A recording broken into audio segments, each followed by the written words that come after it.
Jake, David Bednar, man, I even tried to give him a little bit of a defense yesterday.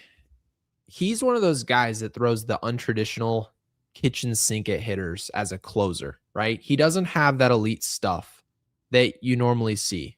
The back end of bullpens, 100 miles an hour, nasty slider, maybe some Bugs Bunny changeup that the player might feature.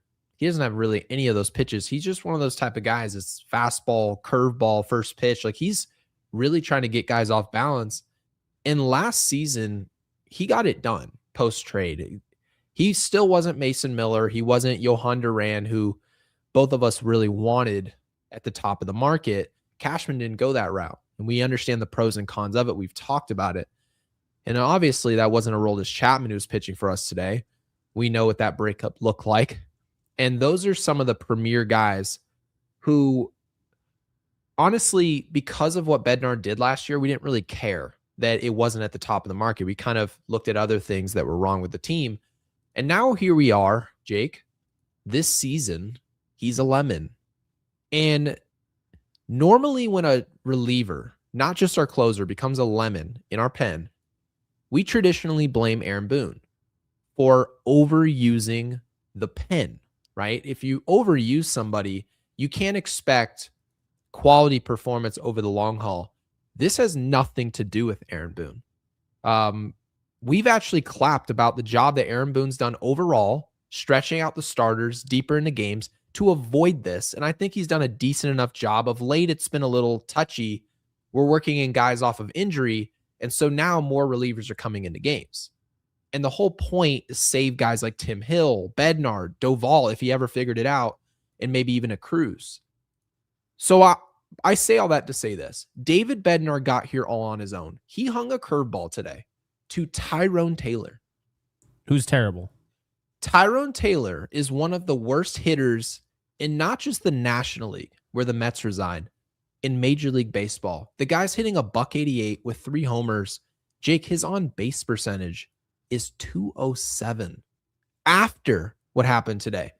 Gives up a 3-run jack on the worst curveball any of us have ever witnessed. It was worse than Jake Bird's slider that Jake, you and I laugh about.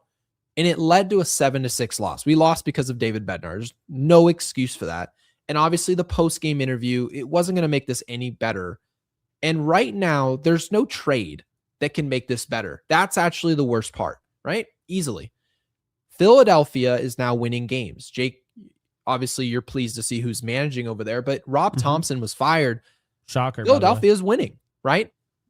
Is Boston really going to send us Aroldis Chapman, who won reliever of the year last year? And after everything that we went through in the Bronx with him, and they just sent him packing? I doubt it, right? And San Diego's way too good of a baseball team. They won again tonight. By the way, over Seattle, they're now 28-18, half a game back of the Dodgers, who also won. In the NL West, Mason Miller isn't available now. He won't be available at any point in the future. And Edwin Diaz, Jake, is dealing with injuries. He's fighting hens or whatever it was in Puerto Rico. Yeah, Brian Cashman now has a closer that isn't getting it done. And Boone's worried about, he's not worried post-game, right? And I'm not really sure what he's supposed to say.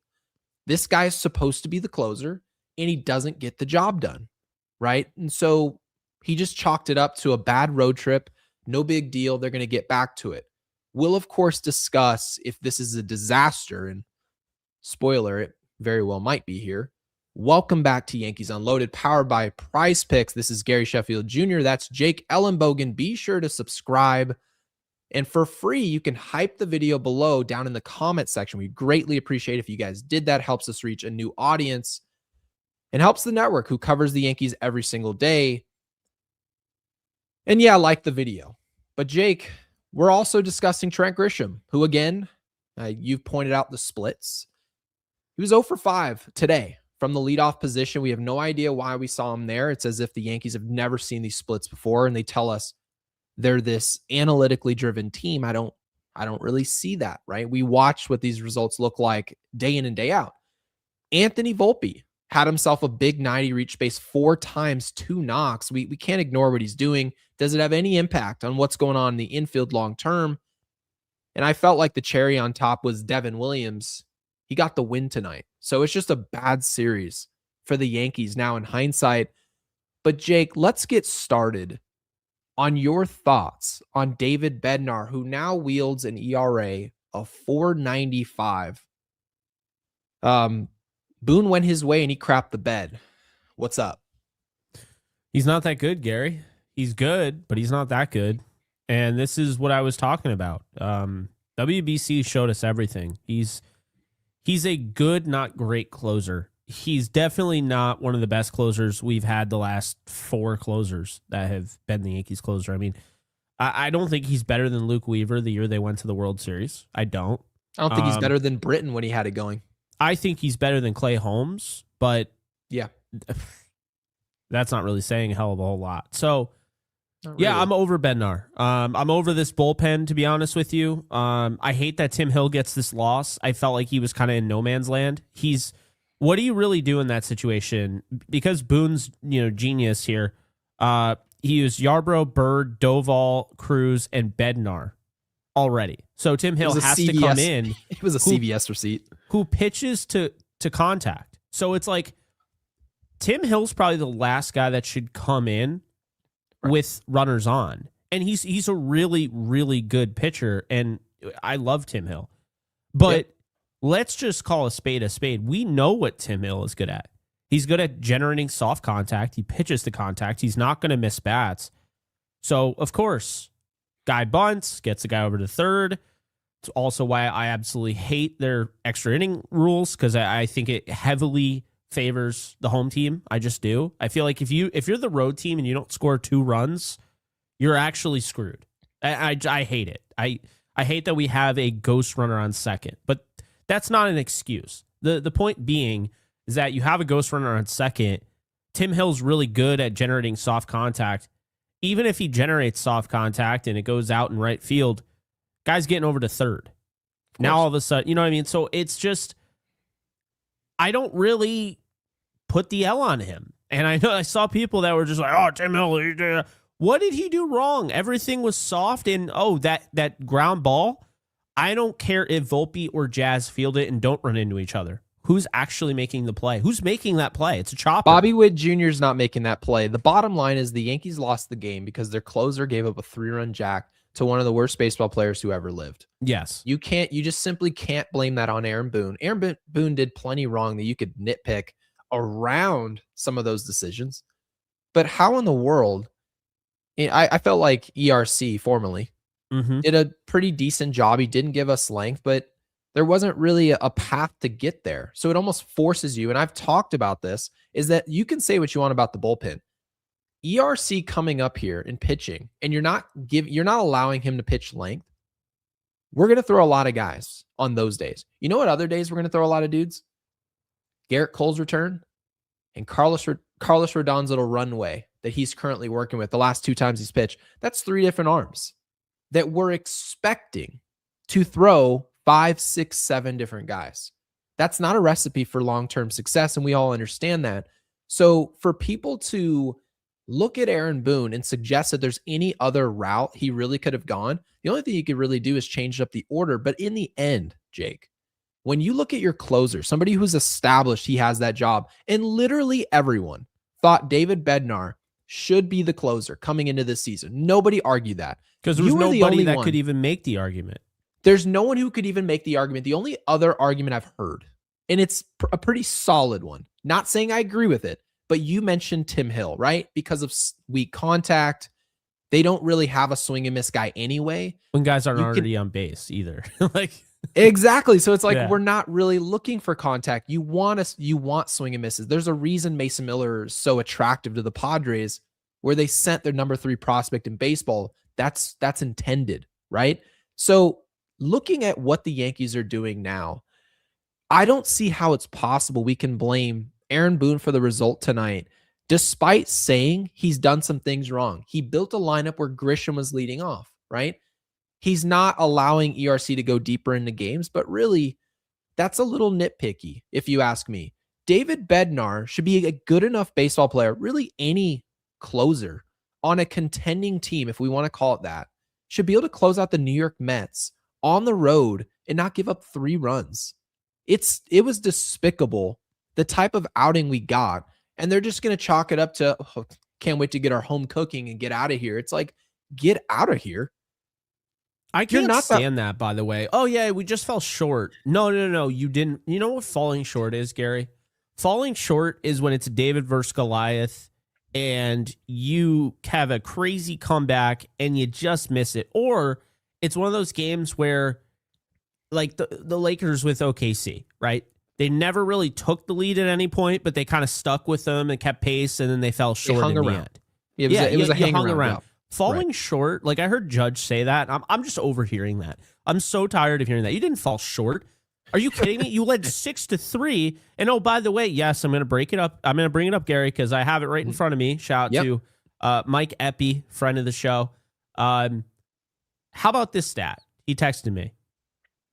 The Mets were 0-91 since 2024 after trailing after 8 innings. They were literally losing 6-3. Judge, you guys didn't fall short. You guys sharded all over the place. Would you call it a collapse in that game? I mean, what if that's not a collapse? What is it? That's a building collapsing. Did you ever hear anyone that's implosion in 2004 when we lost up 3-0, right? Did you ever hear anyone describe the 2004 American League Championship Series, Yankees over Red Sox? Did you ever hear anyone use the terminology, we fell short? No. You know why you didn't? Because they were literally winning 3-0 and nobody ever came back from 3-0? Because they can acknowledge if it's a situation where you absolutely should never lose the game, you just face what it actually was. Don't tell us that, we just fell short. No, falling short is we were down 6-0 in the 5th.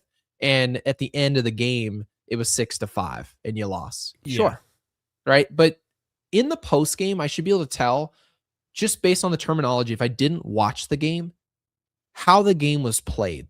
What did it look like from start to finish? You should be able to paint a picture for me. And based on the words that came out of the Yankees' mouth, and Jake, I've taken your advice. I don't listen to the post game. I'm just taking it in now. No, I'm not either. I just have a hard time believing that you can possibly watch this entire series from start to finish and feel like we just came up short and we're ready to go home and play Tampa and Toronto. I just don't see how that's the verbiage.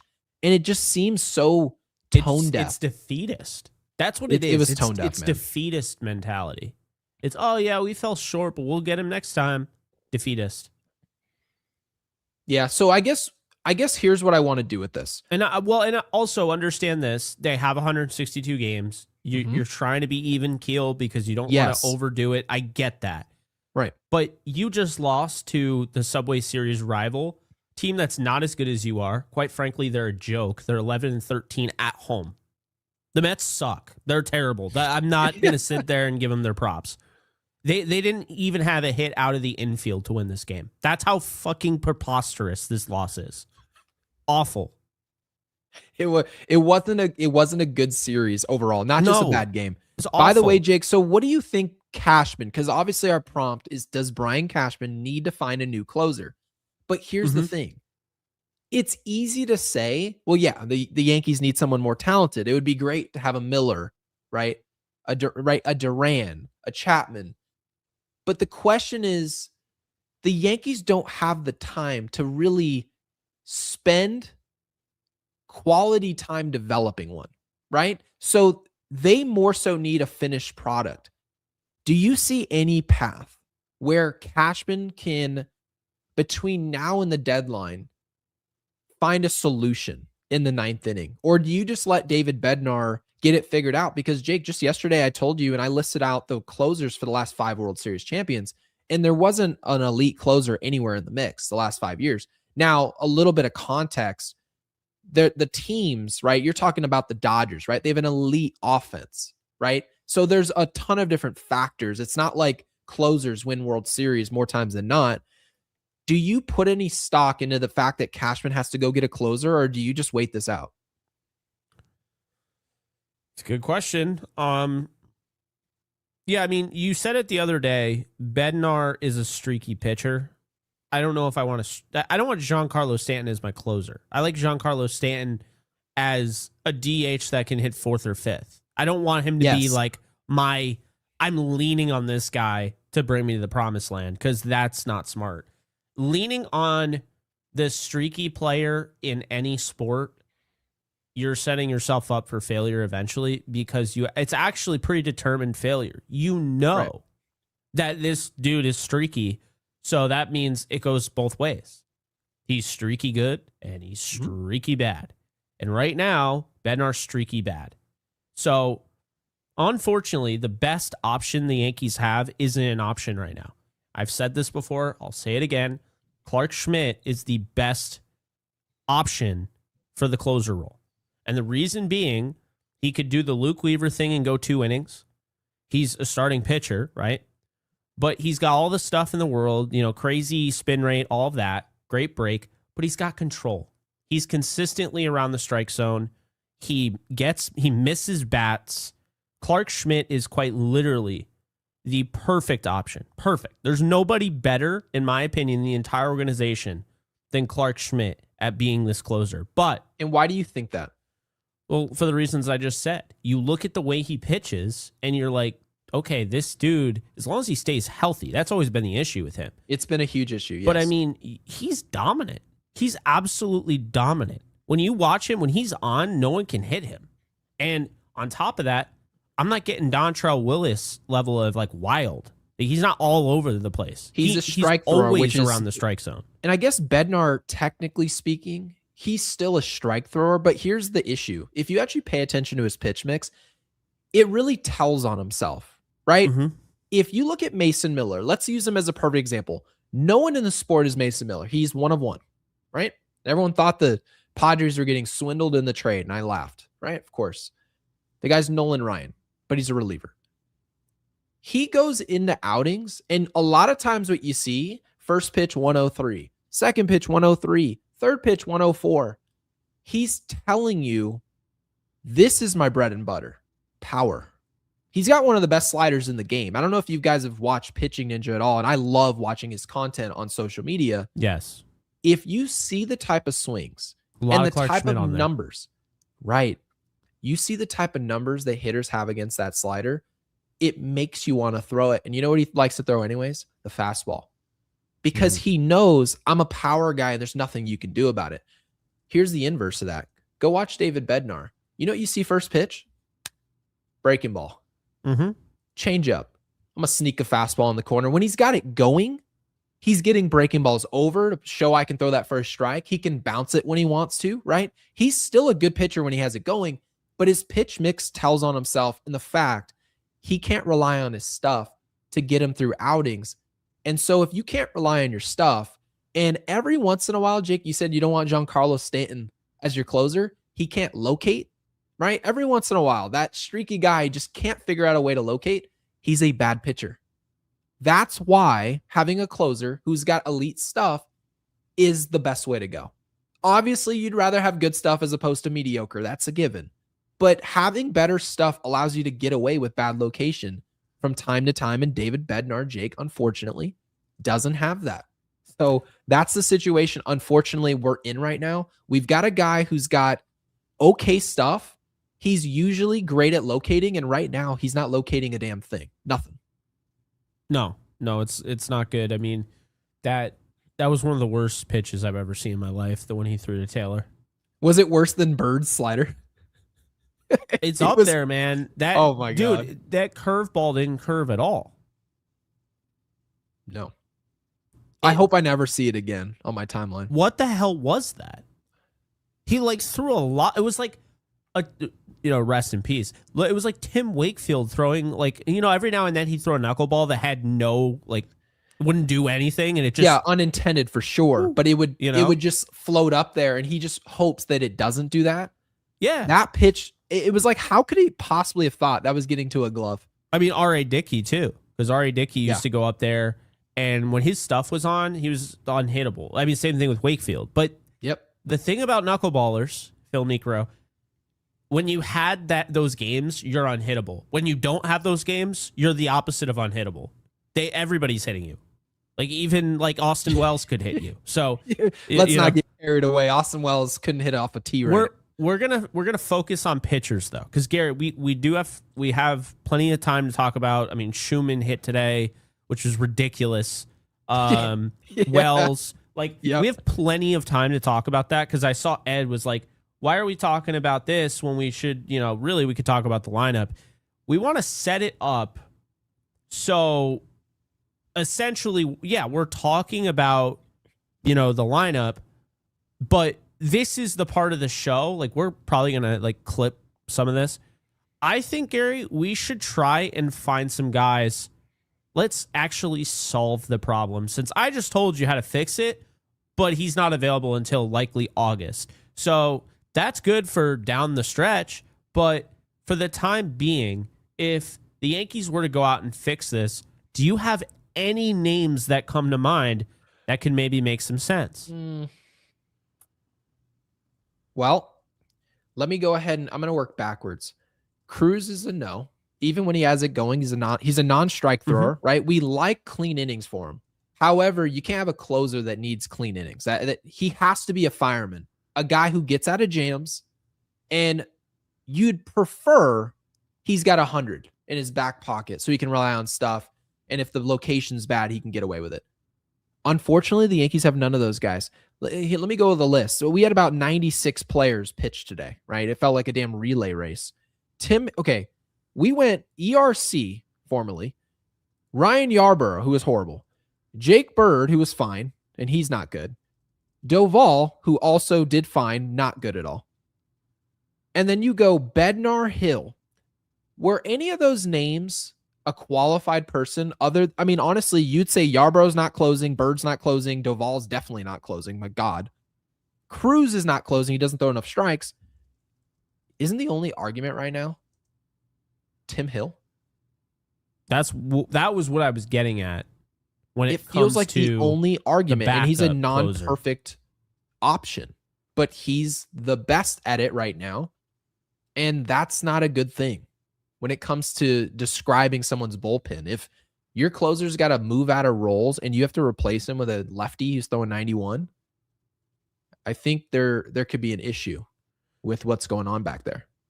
I'm honestly wondering, because I know when it comes to Schmidt, they're going to want to, and I already told you, they're working on him as a starter. They're going to build him up as a starter, which is fair. That's right. But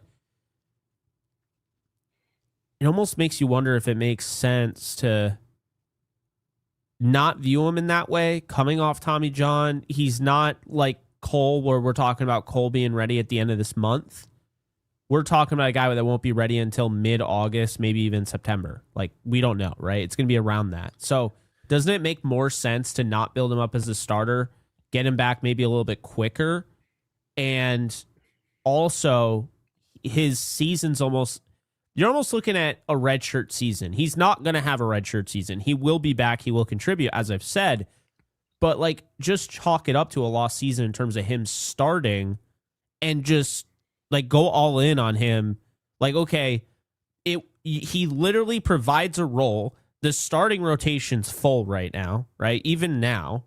So it's one of those things, Gary, where I look at it, I'm like, I don't know how much time that would take off his rehab and all of that. Right. But I think that's what they should do with Schmidt. If they could get him back quicker by just getting him ready to pitch the, 3 innings, 2 innings, whatever, I think that's what I would do, because this year, I just don't think it makes any sense. You're going to try to manage his innings anyway. Why not put him in as the closer? And this is actually a pretty good point, because the rehab assignment, by definition, the reason it lasts as long as it does is not because of, the schedule just has to be that way. There's a build-up process of pitch count. That's actually, guys, more so why the process takes as long as it does, right? Garrett Cole has to throw he's throwing one more rehab assignment, and then he comes up to the big league roster. The reason he's still down there is not because they just said, he has to. No, there's a schedule as to why, which is, all right, we want to see what you look like and how you recover at 25 pitches. Not much. We want to see what that looks like at 45 pitches. But Jake, to your point, I think it's a good one. If he has to come out here and say, hey, this pitch count for the season is going to be 40, we're not going to use him past that point. Well, how often is your closer throwing 40 pitches? Not often. Yeah. So you can put him in a situation where you don't rush him physically. you put him in a reliever's mentality from the jump. And given our rotation, I think you make a really good point. I love that point. I do. But I want to mention one thing to you, Jake. Mm-hmm. The Dodgers won a World Series, right? And we're not the Dodgers. It really goes without saying. Tanner Scott was dismal for that team last year. He couldn't get an out. The whole season, it was start to finish. Brian Cashman could look at that and say, well, they went out, and the only thing that really mattered for the team is that they identified their closer by the end. And if you look at 2024 for the Yankees as well, I feel like we're the best example for ourselves. We didn't have a closer in the 2024 season until Luke Weaver took over 3/4 through the year. He lost his job in Clay Holmes. He was going to set the all-time record for blown saves. And we gave away his job to another arm in Luke Weaver. And Jake, we were looking at the splits. Okay, Weaver's really good in the 9th inning. Maybe we should try this. We identified it at the last second, and it worked. It worked. Yeah. So it gives me hope that just because Bednar is just a wet diaper right now, we just can't have him be bad, or we need to replace him by the end of the season, because that's the date you're really looking for. We need to make sure whoever's closing games in the 9th inning, we can trust them when we enter into the division series. If we get there, championship series has to happen. So yeah, it's definitely frustrating. And Jake, I told you before the show, I said they were going to show out, and they were going to show out. You kind of knew, but I mean, look at this audience tonight. We really appreciate it, guys. And Izzy out the live chat says like number 55 for Yankees Unloaded. We really appreciate that. Thank you, Izzy. Gary, that always makes him feel warm and fuzzy inside when I see people reminding folks to like the video. I do appreciate it. It's honestly one of my favorite things that people do. It's just really cool at the end of the day. So appreciate you, Izzy. It's dope. We appreciate you, Izzy. So Lucas Urseg is somebody I saw in the mentions. Mm-hmm. I mean, I don't know too much about him. I know the Yankees liked him initially. He was linked to them. Kansas City's normally good enough to justify not trading away their guys at the deadline, but maybe they're not right now. What about Giovanni Cruz? What about they finally just stop here? Funny how this all just comes full circle when I make this argument. The bar's so low in this bullpen. How the hell is Giovanni Cruz? He doesn't get a chance to be a part. This isn't the rotation. This is not the rotation when Fried was healthy. And It's like, what are we going to do with all these guys? Yeah. The bullpen, it's like the only guys that I actually like, because I don't really like Bednar. I'm not saying I dislike him, but I'm not like a fan. I'm just like, he kind of proved himself to me. He's somebody, he can pitch well, but more often than not, he makes these, every single appearance, it feels like it's just rough. Like, it doesn't matter if it's soft contact or what, but he looks like he's drowning in a glass of water. I like Cruz, just have to understand when to bring in Cruz. You shouldn't put him in when, you need him to be not wild. I think you said the 6th in a clean inning. If it's not that situation, it's a disaster. To be honest with you, Doval makes me upset, although today he pitched well, but he makes me upset because I feel like he's got all the talent in the world. But I just feel like we're the definition of insanity is doing the same thing over and over again and expecting different results. And, you chose not to bring back Johnny Lowe because he was literally this, and then you literally just traded for Johnny Lowe. That's what Doval is. He's a bigger name version of Johnny Lowe. He's basically Johnny Lowe through and through without the injury. And then Tim Hill and Fernando Cruz are the only guys I like. I'm over Yarbrough. Yarbrough comes in and he gives up 2 runs every appearance. I swear to God, I am so over Ryan Yarbrough. If you have a 4.32 ERA as a long reliever in the bullpen, you're not good.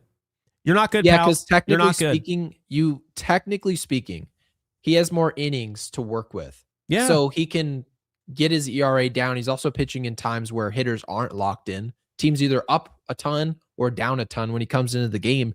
And to have an ERA flirting into the mid 4s, I mean, it's obviously not any good at all. I want to get our super chats off and started. Matt, New York Yankees with the 2. Is that Pikachu I see? Oh my God, that's the Nirvana cover with Pikachu. Yeah, that is hard.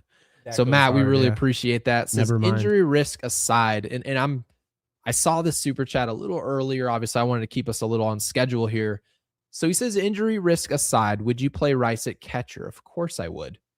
If there was no injury risk and this was a video game and I could just flip the switch, Mm-hmm. that's the only reason that you can justify Ben Rice not catching is worrying about the long-term health of Ben Rice at catcher. And I believe, then that's my take of I might why still he's play not him there. catching. You might still play him there. Here's what I do. I don't play him there until maybe you get into the postseason. And if Paul Goldschmidt's hot, say at the end of the year, and we've protected him physically, I put him at first base and sorry, Austin, you sit down. And I essentially protect and put a bubble around Ben Rice physically for the regular season. And then I go to that card when I really need it. Right? Winner take all game. Okay, now I can put Ben Rice in that situation, but there's still drawbacks to that offer, right? You want a guy in the postseason who's going to be playing a position to have reps during the regular season. So kind of to Matt's point here, he's saying injury risk aside, I feel like the only reason Rice wouldn't catch is because of injury. I couldn't care less about pitch framing, to be honest with you. That's how bad Austin Wells has been with the bat. He's not only a net zero, he is a multiplication of zero. He makes everything turn to nothing. It's that bad. And that's coming from a podcast of two unique personalities, Jake. You were on one side of the fence, I was on the other. And we both naturally came to the center of the room and said, okay, let's come up with a reasonable take on this player. Yep. And he blew us away with how bad he ended up being. It's just shockingly atrocious. I don't like being proven wrong like that. And yeah, Austin Wells has pissed me off because I was a big fan of his. And I mean, you know, I'm not talking about him personally. I'm just talking about him as a player. And I can't stand watching him. I don't care about the defense.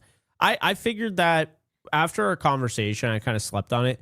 I don't actually give a rip about defense. I don't. Because if you have, you know, a lineup with Ryan Jeffers and I know Arias is playing well, but if you have the lineup that I want you to have, they'd be scoring 8 runs a game. There wouldn't be a worry, in my opinion, especially with the pitching, the way the starting pitching has been. I know lately it's been, you know, not the best, but yeah, that's just kind of my thoughts on that. Also, Max Schumann has no business being on this roster. I have no idea what the hell he's batting in the bottom of the top of the 10th. That's embarrassing. And kind of to your point, by the way, of your priorities offense, because people go, what do you mean Jake doesn't care about defense? You just want errors all the time? No, Jake, what he's actually saying, but like if you actually pull up the hood, he's saying my priority is offense. Yeah. It's harder to hit than it is to field. Look at the Dodgers. And I always point to the Dodgers because they're the winners. You look at the Dodgers, did they go put some defensive shortstop over there and, oh, let's get Mookie Betts and let's get all these different players. They don't have a defensive catcher. He's one of the best catchers in the league. Who played shortstop when they won the World Series in the final pitch? Can you tell me again who took it himself and touched second and threw it to first? Was it a defensive shortstop? Who was it again? No, it was Mookie, right? Oh, man, it was Mookie Betts. That's right. It was the guy who they brought there not to field at all, just to hit. Interesting. He's going to go into the Hall of Fame in the Hall of Fame for what he's doing with the bat. And we're sitting here worried about, oh, he plays because he fields. The winners aren't doing that crap. They don't do it. Oh. And if they are, there's literally one player on the whole roster doing it. So, by the way, I think Anthony, I understand he's hitting 8th and you have, you know, Wells and Escar, whatever. Anthony Volpe deserves a lot of credit. I thought his at-bats were great today. I mean, what do we always say? You know, you hit when you know, it doesn't matter like where you are in the lineup as long as you're hitting. It doesn't matter, right? Like, or no, the big thing is it doesn't matter, you know, what your schedule is. You play who you play as long as you win. That's all that matters.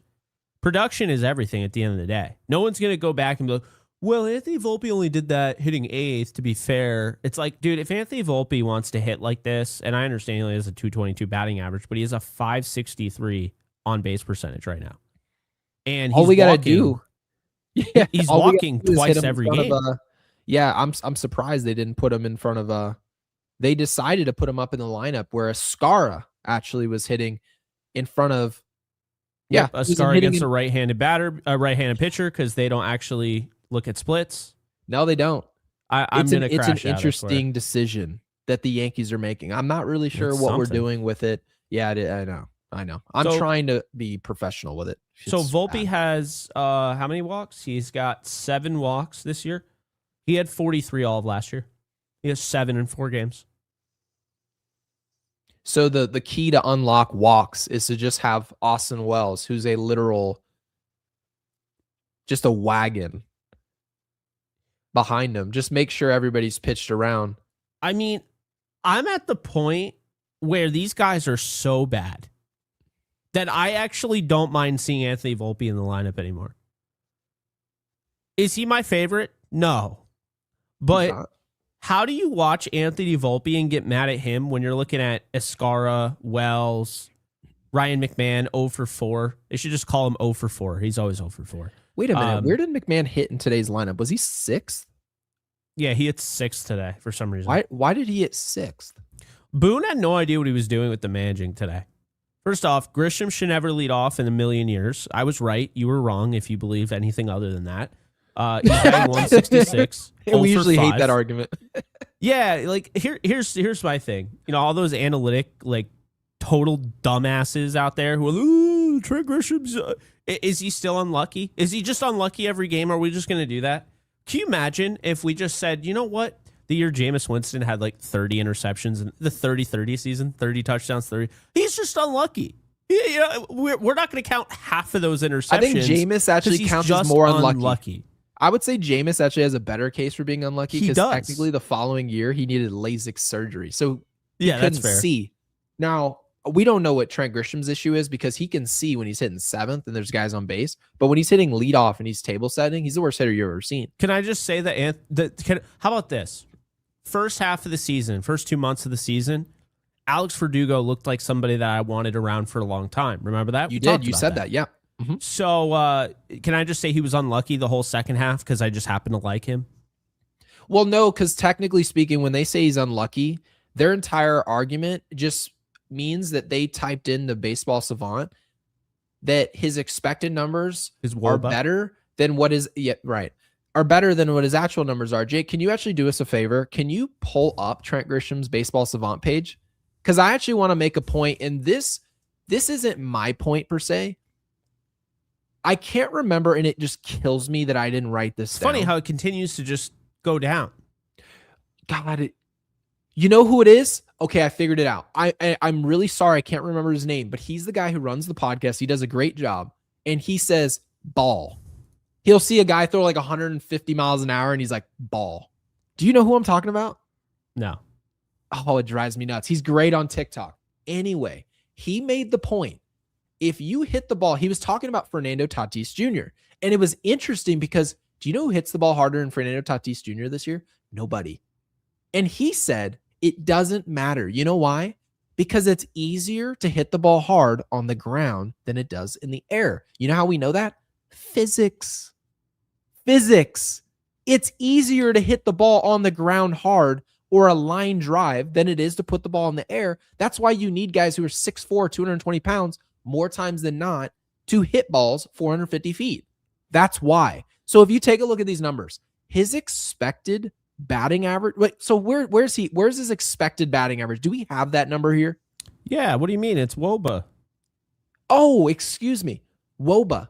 So there's weighted offensive batting average. So this is what I'm telling you guys. He's hitting, if you take a look at his launch angle, it's atrocious. Okay. Now, mind you, that's why Fernando Tatis Jr. hits the ball as hard as he does. It's because he's just killing worms at 115 miles an hour. And guess what happens when you hit the ball hard on the ground? More times than not, you're out. Especially, Jake, and we made this point last show, when you're a pull hitter. Fernando Tatis Jr. isn't even a pull hitter, and it still isn't working. And Trent Grisham, as a dead pull guy, is going to be unlucky. No, he's not. He's just predictable. And you know when he's useful, actually, Jake?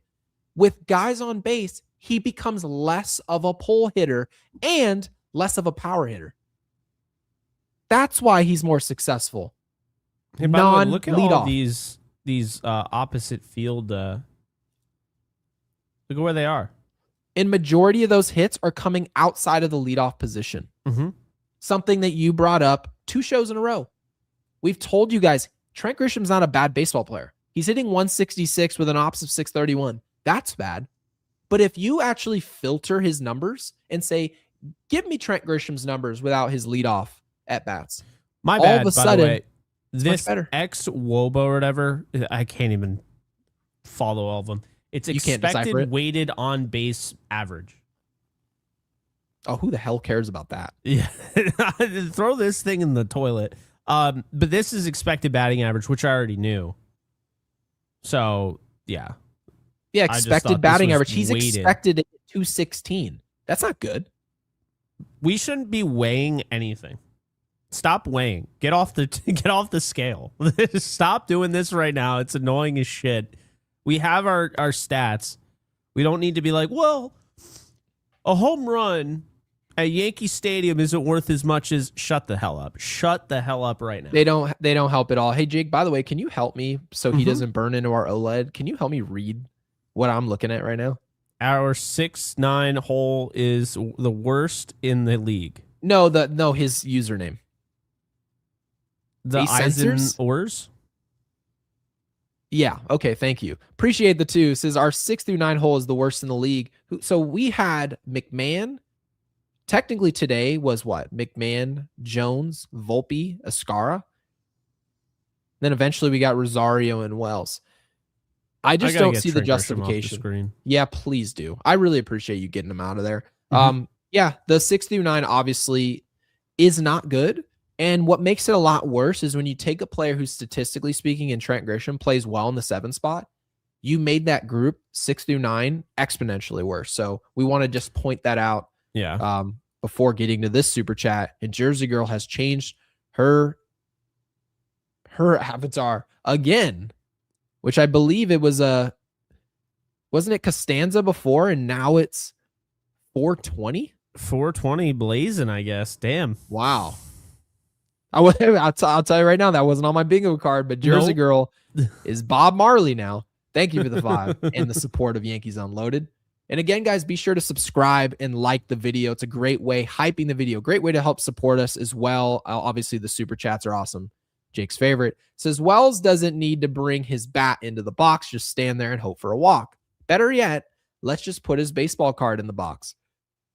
Jake, what do you think Wells is? I mean, his baseball card can't be worth. Oh my God. I mean, during COVID, we probably would have used it as toilet paper. You just use one of these and you could just stand up the card like that. Jake was waiting a long time to get that card that he just showed you guys. Oh yeah, you remembered? Subtle. Of course I remember. It's like black ink, subtle flex from Jake. No, the point was I have it on display. Yes. In one of these, I don't know what you call them, but the whole point of this is to show you, like, you could literally put his card in the box like this, put it on a stand. That would be as useful. Well, his on base percentage would be pretty good, I'd imagine. It's honestly, or in the end for Austin Wells, it comes down to this. How important do you personally find defense at catcher? We're not asking you, would you rather have an offensive catcher like Gary Sanchez who literally couldn't catch a cold? No. We're telling you, we on this podcast, we'd rather have a guy who maybe doesn't hit 300 like what we're seeing over there in Minnesota. Like that's the match made in heaven with Jeffers. Mm-hmm. But a catcher who hits 250 in his average, you don't talk about a dude who hits 250 and is an average catcher in the league and be like, he's a weak spot on this contender. No. It would make the team so much better, Jake, if we just got rid of this obsession with defensive metrics at catcher and just brought in a dude who could hold his weight offensively. You don't need to be great. You don't even need to be Jeffers. I don't think we're geniuses, by the way. Like, no, let me we're make not. that clear. I don't think we're geniuses, but I know we're right. and we're right a decent amount, I would say. And I think we're 100% on the nose here. If you add Jeffers and you add Arias and you sacrifice the gloves, right? Correct. The Yankees would win more games easily. And right now, considering the fact they haven't shopped either of those players, tells me they don't think so. Which is, to be fair, they're allowed to do whatever they want. I'm not going to sit there and argue with them. They're the ones who run the team. They're making the argument that if I play the defensive guy and we have ground ball pitchers or guys who like to throw the ball in the dirt, right? Fried likes to do that. You could say that Cam Schlittler really doesn't. He's more of a fastball guy. But Garrett Cole, right? Power slider. They like throwing to Austin Wells, but it's just killing offense by just having an absolute out come in there consistently. And by the way, I'm all for Jeffers, but Go Kinsman brings up a good point. What's that? The Twins might be too good for that to be the case. Where do the Twins stand now? Because I talked obviously about Philadelphia. I talked about the Padres. Where is Minnesota now? Because I have the screen coming up here. They're 21-26, but that's 4.5 games out of that crappy Central Division. I mean, they're not going to sell. It wouldn't really feel like it made sense. But I guess we've seen them, right? Right as soon as they were kind of figuring out, okay, we're now falling out of it. He's saying that you'd have to wait until the last second. This isn't one of those deals that you could just get Jeffers right now. You'd have to offer way more than they're expecting. Which is fair. Yeah, I mean, I get it. Because, people get kind of caught into the whole, why do you wait until the last second? And it's like, well, let's put it this way, right? If all of a sudden anyone at any point can trade for any player right now, as it stands, the rarity isn't very rare, right? You can get anybody you want. I mean, they can still say no, but you could get anybody you want. After the trade deadline or up to the trade deadline, now there's time. Now there's literally a time limit on, oh, by the way, you can't, unless you have guys in your farm system, you can't really improve your roster at all after this time frame. That's why they wait. Pressure on both sides. You don't get this trade done, that player may walk, right? Shohei Ohtani, there was a ton of pressure for Artie Moreno to get something done. He probably should have just traded him to the Dodgers. Oh, he was an ignoramus for that. Totally, he was a fool. He was a fool, and you just lick your wound and you just try. You're not going to live to fight another day, but you get something for Ohtani. Not as much of an ignoramus as I was thinking Brian Cashman might actually get him. Oh, yeah, you did say, you were like, hey, I just have a feeling this is going to get done. I was like, I'm telling you right now. No, you were like, because I even started to talk you into it, and you're like, well. No, you didn't. Yeah, I remember. I just pull actually. up the tape. I watched it the other day, and you were like, well. All right, well, I guess we'll see, but like that's not faith. That's not me coming to the other side. Everyone who's listening to this. That's different than you going, nope, that's not happening. That's not happening. I mean, technically, yes, that is different than someone going, no, that's just not correct. Mr. Brightside. We'll see. No, your mom is out of pocket for calling me Mr. Brightside. Jake, you've never talked to somebody and be like, hey man, we need to hang out. And you haven't said, yeah, man, I'll hit you up. That's never a plan. That means beat rock. Wrong. Not coming. Hey, that's what that means. By the way, the Yankees are so consistent at having just players that you can't stand on the roster. And I don't know why. Every year. They should be in the Hall of Fame of consistently annoying players. Can we come? Okay. I think we should save 2 roster spots a year for 2024, these are our 2 jabronis of the year. 2024, 100% Alex Verdugo's in the mix. I would say Clay Holmes is the other jabroni. Dude, who are the 2 jabronis for 2025 that we had on the roster last year? I would say it was Pablo Lopez and who else? Hold on a second. I'm going to pull this up. So let's start off from the 2023 Yankees roster. Okay? Jersey girl, we appreciate it. Thank and you. we will find a jabroni of the year. We'll find 2 jabronis of the year for each. So 2023. Devin Williams. Excuse me. Devin Williams is the guy.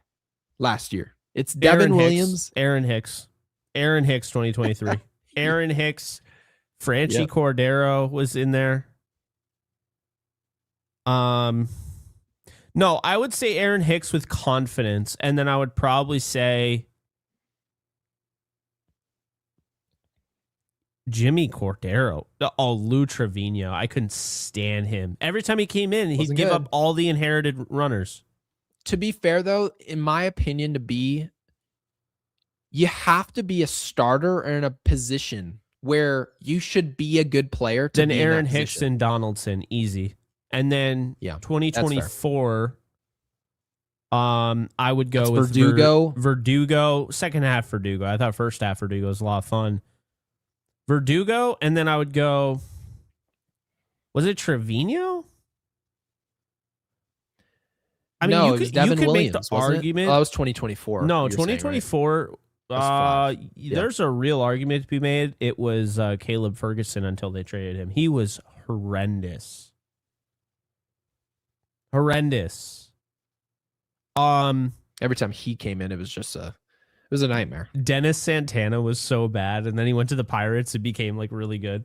Yeah, he was actually serviceable. I mean, go figure. No, you know what? I'm gonna stick by this. I think that this is. It's got to be Clay Holmes.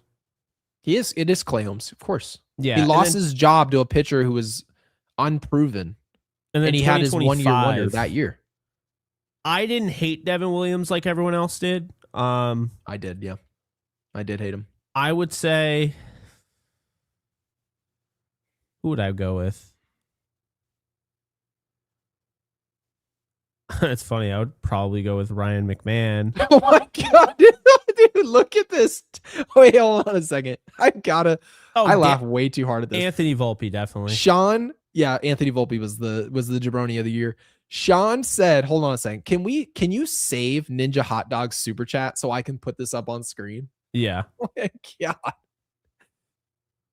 it is so funny. Well, his super chat's already saved, Gary. Okay, so it shouldn't be at risk here. Sean Sharky, thank you for the live chat. This is awesome. Says a couple Rudy Poo candy ass jabronis every year.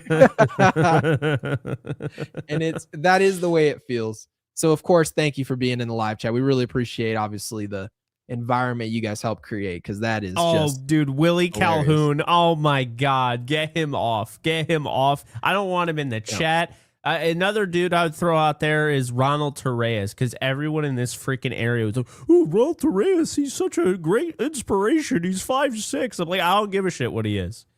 Yeah. He's not good. He was not a good baseball player. He'll never play another year on the Yankees, and sure enough, he never did. That's the problem I can't stand about some of these guys that are nice stories. Mike Tauchman used to drive me insane, because people were like, Mike Tauchman, we can't trade Mike Tauchman. Are you serious? And I'm like, are you kidding me right now? Like, I can't stand that's that how shit. you want to know why that is, by the way? I figured out why Yankees fans gravitate now towards the come up story. They acted, by the way, like he was Austin Reeves of the Lakers. Like they just found some star. They did, but the reason that we do it is because we were so bullied, and not in a way where it was successful, but when we were winning all those World Series titles, everyone was like, oh, the Yankees they're always buying talent. They're always just going to get the big star. They get the A-Rod. They go get the big players from Japan. They bring in Hideki Matsui. Of course, they've got Mariano Rivera. It just so happens all the good players end up as Yankees. So once all that talk was happening that all we do is spend to bring talent in, now when we see like Ronald Torreyes and we see like this come up story of just Mr. Recycle Bin that we got him from Pittsburgh and now he's on the mound for us, Yankees fans gobble that up now. They can't wait for, but look at Matt Blake's doing with this guy, diamond in the rough. It's like, dude, I'm over those stories. Bring in the big sexy prospects and big sexy free agents. I want to get back to those days. Ninja Hot Dog, thank you for the 5. Says, sorry for the scroll. We knew the scroll was coming anyway. Says, but that was like a top 5 worst game I've ever been to. Oh, he's at the game. That's nice. Fun at times, but overall boring. Yanks blew it. I agree there. Had a bad feeling about Bednar. And Ninja, really appreciate the support. I wouldn't know. I wouldn't say that we all had a bad feeling about Bednar.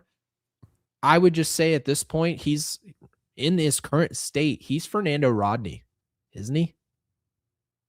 Just kind of goes out there. He's going to walk the bases loaded. He's going to throw a curveball. It doesn't, especially in New York. Fernando Rodney wasn't a Yankee. It's easier to do that for the D-backs and for San Diego. By the way, going back in back the to day. Jabroni of the Year, Alex just dropped Marcus, I'm a starter, Stroman. I'm a starter, I'm a starter, I'm a starter, I'm a starter, I'm a starter. Marcus Stroman probably was on the list. Definitely last year. Yeah, he was on the list last year. He lost it was me probably, when he was like, I'm a starter, I'm a starter, I'm a starter, I'm a starter. Like, he never recovered from that. You're throwing 90 miles an hour and you're working the corners. And the only success that you had, and of course we talked about it in a positive way at the time, was anytime when the game was starting and Yes Network and Michael K, they'd be like, hey, this umpire is a pitcher's zone. He likes to give the outside corner. We're like, oh, thank you, Jesus. Because that means that he's going to be getting the corner all day. And of course he did.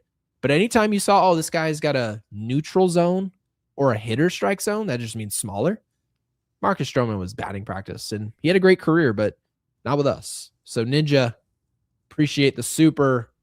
And Andrew with the 5. Thank you, says, Ninja. Gary and Jake, do you think Boone is responsible for not preparing the team with basic fundamentals and not holding players accountable as well? So, Jake, who do you think is responsible? Is it the players' responsibility as professional baseball players to know basic fundamentals? Or do you think manager Aaron Boone has to put them in a group chat or hold their hand like they're in Little League and make them do the fundamentals? Or I guess in Andrew's point, to be serious here, bench players who are unwilling to show and prove they can be fundamental. Do you think this is a Boone responsibility, or is this on the talent of the players for them to get it done? I mean, it's a combination of both, but I think it leans more towards the players because at the end of the day, these are grown men. Like, what is Boone supposed to do? All right, guys, let's make sure it's like, what is he supposed to do? So it's like, obviously he's guilty of the result just like as anybody. He has, blame to go around, but yeah, I don't know. Aaron Boone just dropped a super chat. Aaron Boone won. That's actually really funny. Oh, Andrew, we do appreciate it, man. And Peasky, what up? With the 5 says bullpen has no consistency. Oh, consistent, dependable arms. Maybe Tim Hill or him Till, if you will.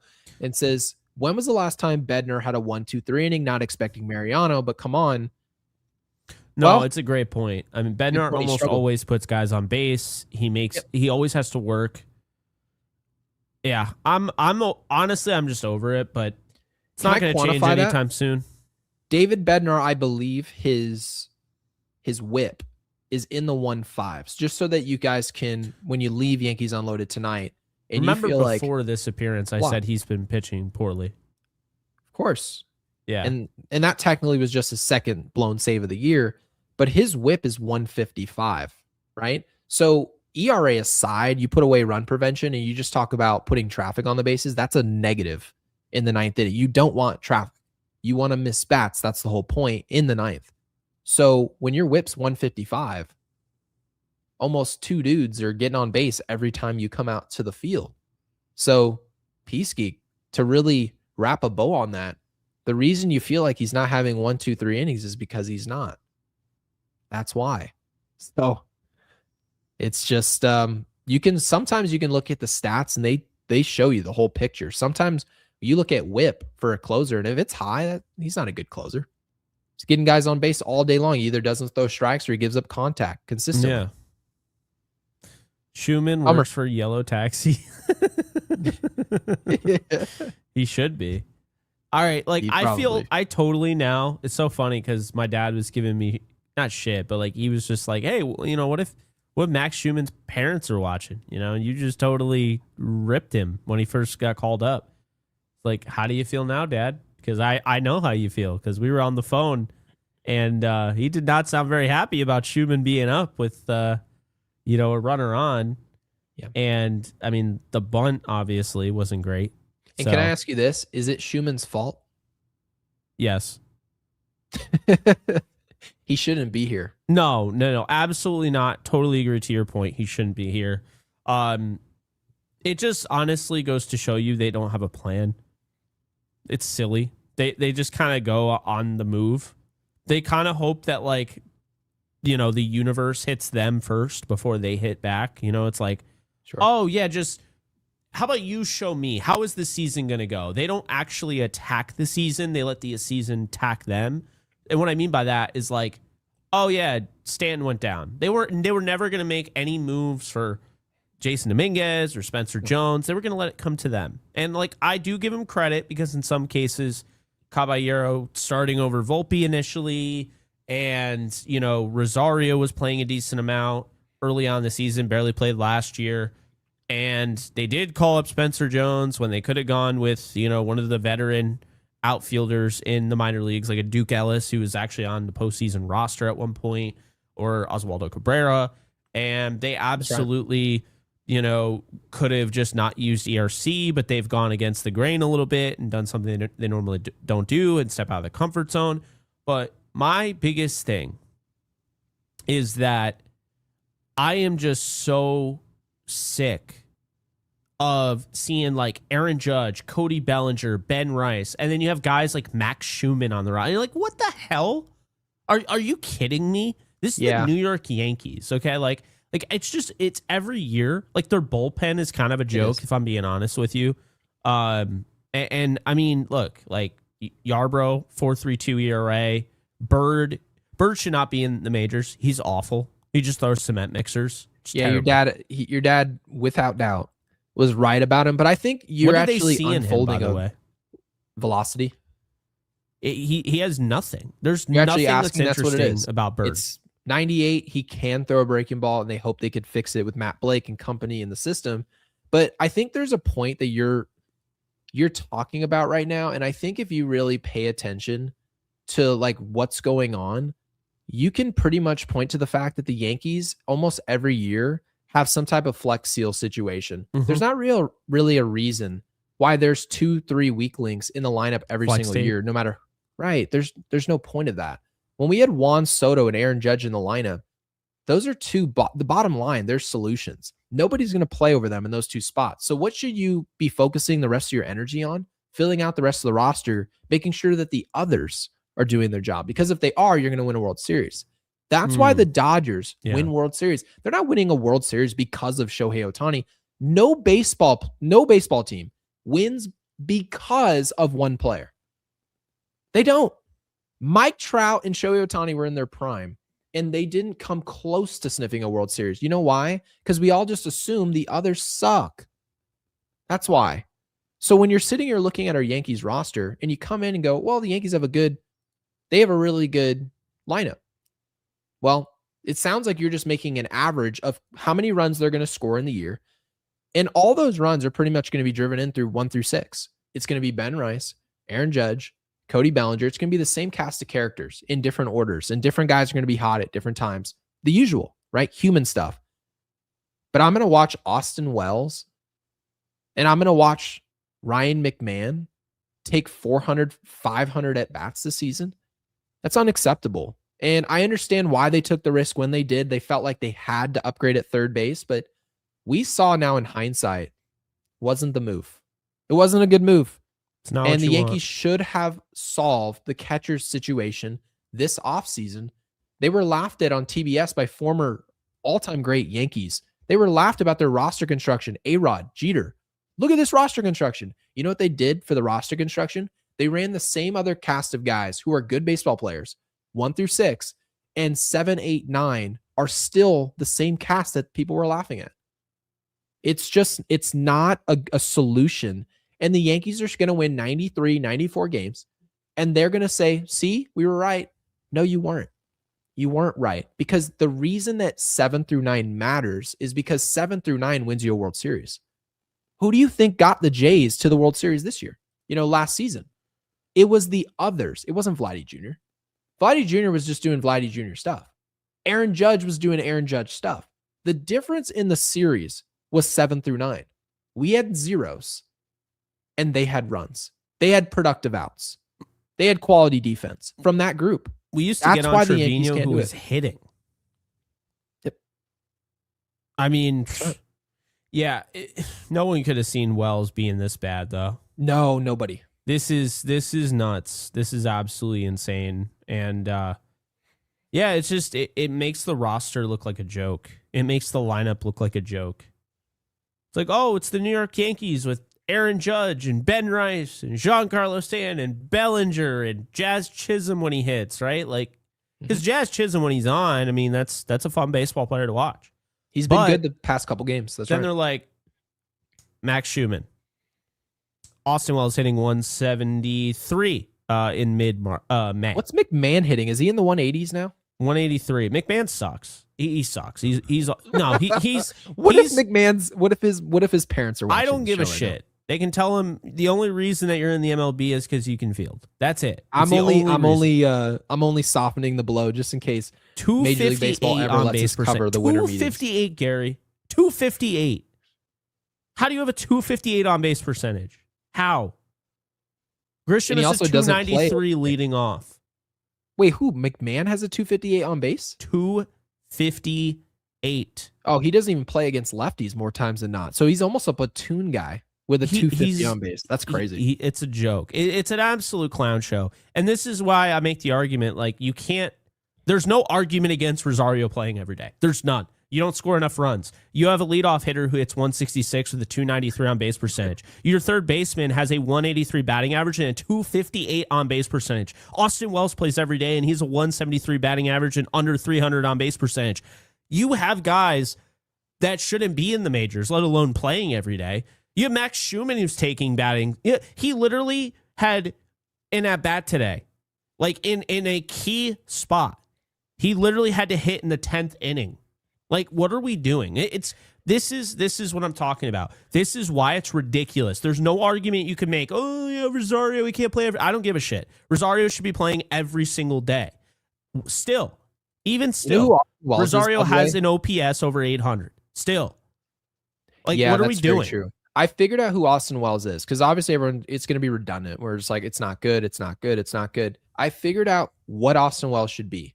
He's too good of a catcher as far as framing and just blocking and just like the intangibles of catching to not be a big leaguer. You can't not be a big leaguer and be able to catch well. Too important of a position. Here's what he is. Do you remember when we had the conversation of, oh, Garrett Cole's got a special catcher that he wants to request, right? Every fifth time through the order, yeah, a special someone, whether it's Cam Schlittler or it's Garrett Cole, they get to say, I want that guy catching me for one day of the week. And we let it slide. Remember Kyle Higashioka? And we let him go out there and catch. The bat was to be desired. Every once in a while, he'd surprise us, but he was the specialty catcher. Okay. Stroman did that once. It was hilarious. We let it slide. Just like for Austin Wells' sake, if he was the backup catcher and we really rarely ever saw him, but Garrett Cole is like leading the Cy Young vote or Cam Schlittler's leading the Cy Young vote, and he says, hey, personal request, for me to be me, I need him. We would let Austin Wells go out there and go for 3 with maybe a walk, hopefully. We'd let that happen. But for him to be a starting catcher, that's an indictment on Brian Cashman. There's no other way to say that. You didn't do your job. And maybe you're hoping you can get away with it because the others will be able to carry the load, and then he'll do the dirty work by being the defensive guy. I'm here to tell you right now, you can't hide him. You can't hide him and McMahon and Grisham at the leadoff spot. Grisham's a 7-hitter. You're trying to just put him at leadoff, hoping he walks in front of Aaron Judge. That's not a good play. Ninja, thank you for it's a joke and waiting, burning into the screen with the 5. Says most Yanks fans, this doesn't bother me at all, left the game in the 8th inning thinking we won. Mets fans stayed to the end. I was embarrassed as F by how many Mets fans were more real than us. So guys, that doesn't surprise me at all, and I'll tell you why. I mean, traffic's a nightmare. Traffic's a nightmare, but I would never do that. We wouldn't do it, but here's the thing. When you're the team winning, it's a little different as opposed to having the last gasp, right? In desperation. I don't have a takeaway for this one way or the other. This just happens in sports all the time. And we just sort of draw conclusions of like, oh, this fan's better than the other. People leave games for all types of reasons. They just do. So whether or not Yankees fans left, Mets fans left, the only thing I care about right now, Ninja, is the fact that the Yankees have a closer we can't rely on. And right now, we've got a couple of patchwork jobs, working guys back in a rotation that's setting a bad bullpen group up to pitch 6 or 7 of those dudes. We don't have the group to sustain that at all. So that's definitely my worry. Jay Spann with the 2. Jake, I'm like we're having a cook on the Supers. We got 20 plus supers in here, guys. You guys have been awesome tonight. Appreciate it, guys. It's gonna be a banger tonight.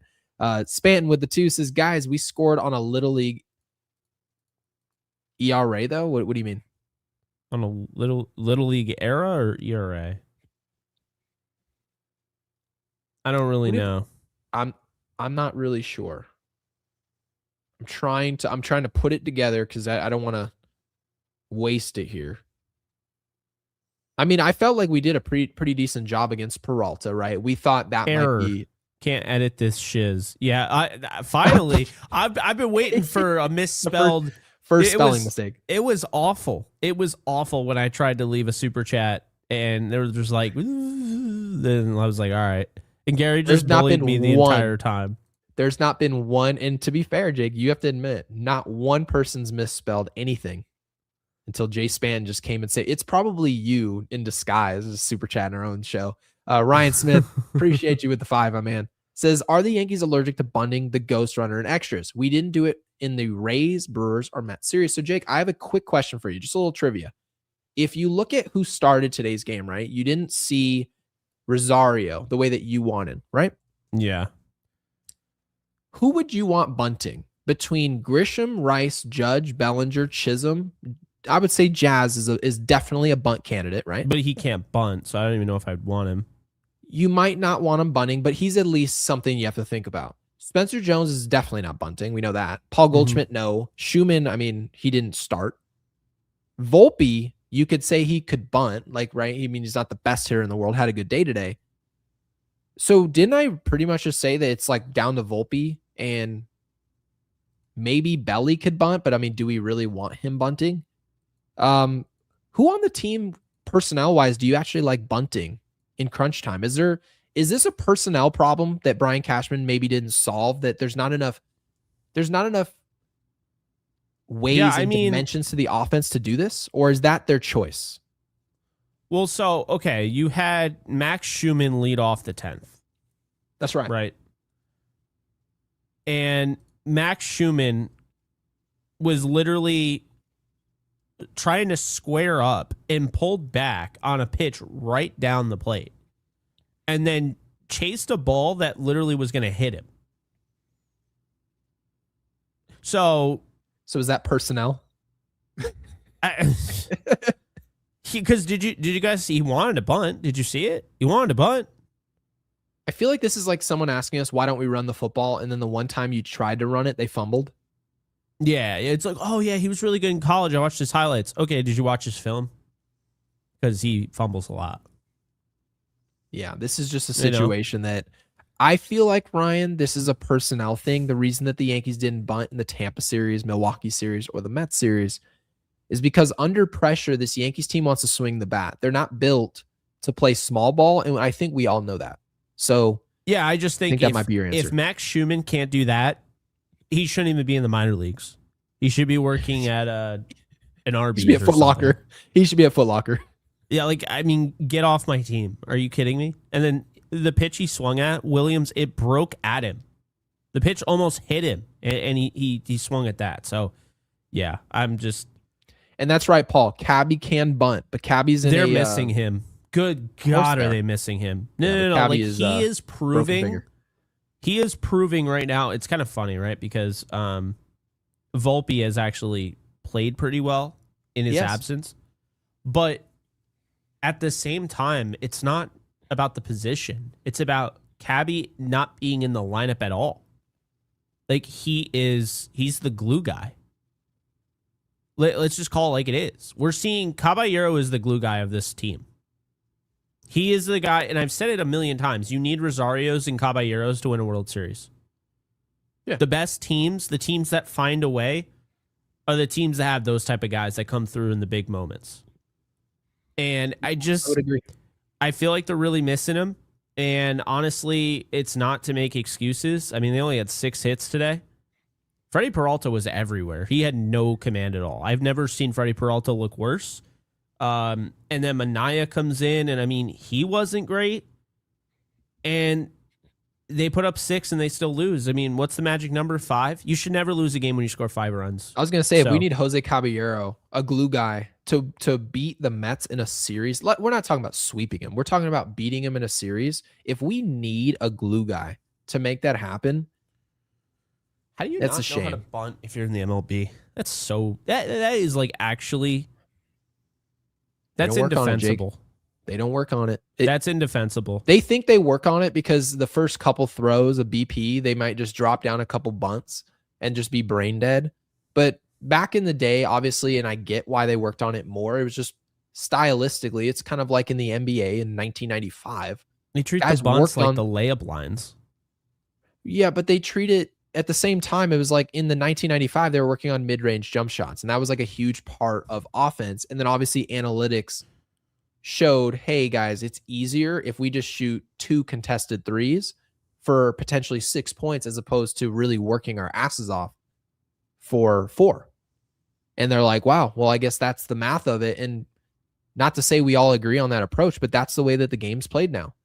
Same thing with Major League Baseball. Everyone wants to be a guy with, he can hit lefties, he can hit righties, he can put the ball in the seats, he can run, he can field. That's pretty much it, right? It's the 3-and-D approach of baseball that we now watch. And the side effect of that negatively is a guy might come up with a man on second base and nobody out, and he's trying to hit a ball into the gap instead of sacrificing an out to get the guy to third base and set up the next at bat. That's the side effect. And some teams are doing it a little bit better than others. The Dodgers have built a team with contact. Toronto did it last year. We talked about that. Arizona got to a World Series in 2023, surprised everyone, out of contact and speed. So the game is starting to adapt, but the Yankees are moving a little bit more slowly that direction. They bring in Bellinger, more contact, Goldschmidt, right? Rice, a top prospect's more of a contact guy. But Jake, we're still not all the way where we need to be. It's Arias probably isn't coming on his way over here. We're not bought in as much as you think in the contact game. So yeah, Ryan. And the run game's non-existent since Caballero's gotten hurt. Doesn't that show you everything? The Yankees aren't the same baseball team without Caballero. They're a completely different team. They are station to station.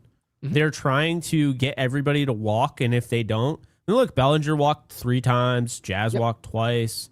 Volpe walked a lot in the series. Volpe walked 7 times. Yeah. Yeah, I mean, they're trying to walk. But they're playing station to station baseball. And they're hoping that Ben Rice or somebody like that can just hit a home run with guys on base. And, of course, he didn't. He hit a home run with nobody on base. But be that as it may, they're not fun to watch right now. And without Caballero, they're just like 2023 New York Yankees baseball just with Aaron Judge. Like that's which is still the macro. It is we're going to go win regular season games. Mm-hmm. And when you get to October, it doesn't work. Oh, yeah. They're going to turn this thing into they're going to win 13 of their next 15. I'm not saying after this. I'm just saying it'll be soon. And then people will be like, and it's like, I see the pattern and I'm just kind of over it. So I'm over Wells. If you want to keep him on the roster, fine. He is a great defender. I'm not saying he's not. But I do think his defense is overrated at the same time because it's not like he's Yadier Molina back there. JC Escarra is a AAA player unless he plays against lefties, which he never does because they don't look at splits. Yeah. Max Schumann shouldn't even be in AAA. He's terrible. He was terrible there. He's terrible here. Ryan McMahon is useless. If he isn't he should just be a designated fielder at this point. Put him in. They should have him be the third base coach. So after we go out there and he fields a ground ball, throws over to first, he does a great job at third. No denying that. Mm-hmm. He should just put a helmet on. Don't get your batting gloves or your bat. Just sell that. Just take it to Goodwill. Do whatever you want. He can just put a helmet on and just be the third base coach. And when it's Ryan time McMahon to go out there, is so bad, by the way, that if there was a position, like you could just designate another position to have a designated hitter, it'd be Ryan McMahon. There's no chance it wouldn't. Not really. It kind of reminded me of when I used to play kickball and there was somebody who was just so bad at it that they actually would be like, hey, can I be your ghost runner? I'm like, why would you want to do that? Sure. You kick the ball and they stand right next to you and take off. I'm like, I couldn't imagine being this bad at sports. I remember those kids and I was just like, oh, yeah. I mean, I don't like running the bases. Screw that. Hey man, can I do the most unfun thing ever in kickball? Like In kickball, the only fun part is when you get different. to kick it. Baseball's fun because you got is. the. I mean, if you like base stealing, which I was obsessed with, you always had the nerves because it's just like, dude, I don't want to get thrown out in front of everybody. It's embarrassing. But you also that's are like, true. I want to steal every base ever. That is true. And I was a base stealer, but I mean, I at the stole same time, I home. was starting. So, I mean, if I was pinch running, I would be pissed. But Scott Ross, thank you for the 5. That was the scariest thing in my life. Well, that and getting hit by a car, but stealing home, like when, like I took off and like I heard my manager go, no, no, no. And I just took off running and the pitcher didn't release it yet. So like he actually ended up balking because he got so like flustered. It was my last year playing baseball. He got so flustered that he stopped his like motion and then just like threw it. Like he didn't even pitch it. He just threw it over. This is fair. I was going to, and you also mentioned getting hit by a car. I think getting hit by a car was probably a better experience for you than having to watch Austin Wells this past, how long, 16 months. It's been a hell of a ride. Want to hear a random story? Like real quick, when I got hit by a car, do you know what I remember? No, I have no idea. Tyrod Taylor won a bowl game for Virginia Tech. That was your first thought? Like, no, that it was just on my screen because I had the TV on or whatever. Right. And that's all I really remember. Tyrod Taylor won a game for Virginia Tech. Isn't that random? Literally the most random thing ever. I don't know. And then he ended up going to the NFL, but it's funny. This sounds like a Volpe was called up story. Like I remember where I was when everybody was texting me. I think I texted my mom, my phone. I had 6 missed calls when Volpe got called up. So some situations you just know exactly where you were standing. That's me. Scott Ross with the 5. Well, of Luka. course. He says the deadline, now that we're sitting here in hindsight, and David Bednar is just off his rocker. The deadline was a disaster. All 3 relievers are bad, objectively. Team needs a catcher, a center fielder, and 3 bullpen arms. Might just be too much to fix and can't wait till August. So, Scott, we're talking about who was the third guy we brought in? Oh, it was Doval, Bird, and Bednar. And objectively speaking, all 3 suck right now. Every single one of them. Bednar is going to turn it around, but the whole point is that as a closer, to be a great one, you can't have even a couple of weeks like this. That's actually the whole reason that everyone was making the argument we should go get a premier closer, is so that you can avoid the streakiness of the tear down of that, right? Isn't that, Scott, isn't that exactly why people said they wanted Mason Miller or, right, somebody else, Duran out of Philadelphia? Isn't that the reason? So, yeah, we need a catcher. I don't know if we technically need a center fielder. I don't know if I really agree with that. I think we're good enough with Grisham and Jones kind of fighting for position. Grisham just should never lead off. Center field's fine. Third base and catcher are huge issues, and of course the bullpen. So we'll agree on that. Yeah, the deadline is literally looking like one of the worst deadlines I think we have ever had, except they didn't give up anybody that was like really pressing. And I think that's kind of their, to be fair to them, it's not like they just traded away George Lombard Jr. Can you imagine if they did, though? Oh, my God. They traded George Lombard Jr. away, and he's part of the Bednar deal for whatever reason. It would be bad.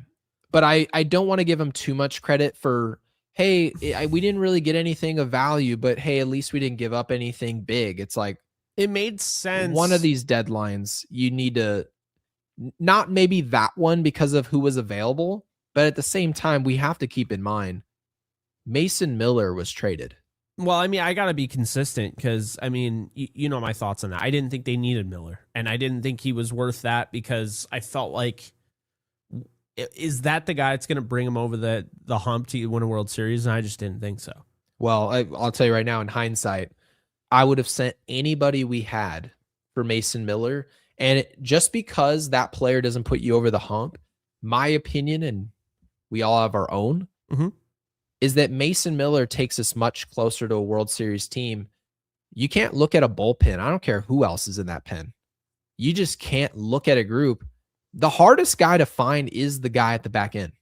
There's nothing harder than to pitch in the 9th inning. And Mason Miller is essentially this, hey, you can see what you see in the 7th and 8th inning, but when you see the 9th, you can count your days.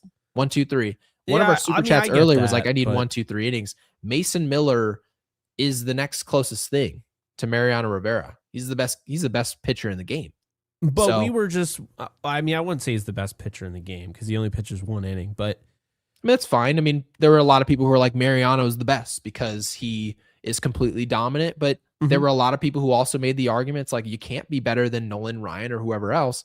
You only pitch once. But I think kind of like what we were talking about, though, it's like you're getting a guy that at most is going to pitch 70 times a year. That's right. But he's also going to pitch in the most important time of the year. So that's true. But I wouldn't trade because it would have taken, because let's not kid ourselves. Leo DeVries was, I think, the number 3 prospect. Overall. That's right. Overall. Mm-hmm. So they would have, it's not the Yankees attacks. I mean, I'm trying to like literally calculate it because if DeVries is 3rd overall. That's right. And if I'm not mistaken, in the A's, they got more than just DeVries. I don't remember exactly what the trade was. They didn't do a very good job of like covering it, and obviously not the people who broke it, but yeah, it was just pretty much were trying to just tell us number 3, and then who cares who else? Yeah, I mean, I'll look that up, but I think for the Yankees, they would have had to move. They would have had to move probably LaGrange, Lombard, Jones. Maybe ERC as well.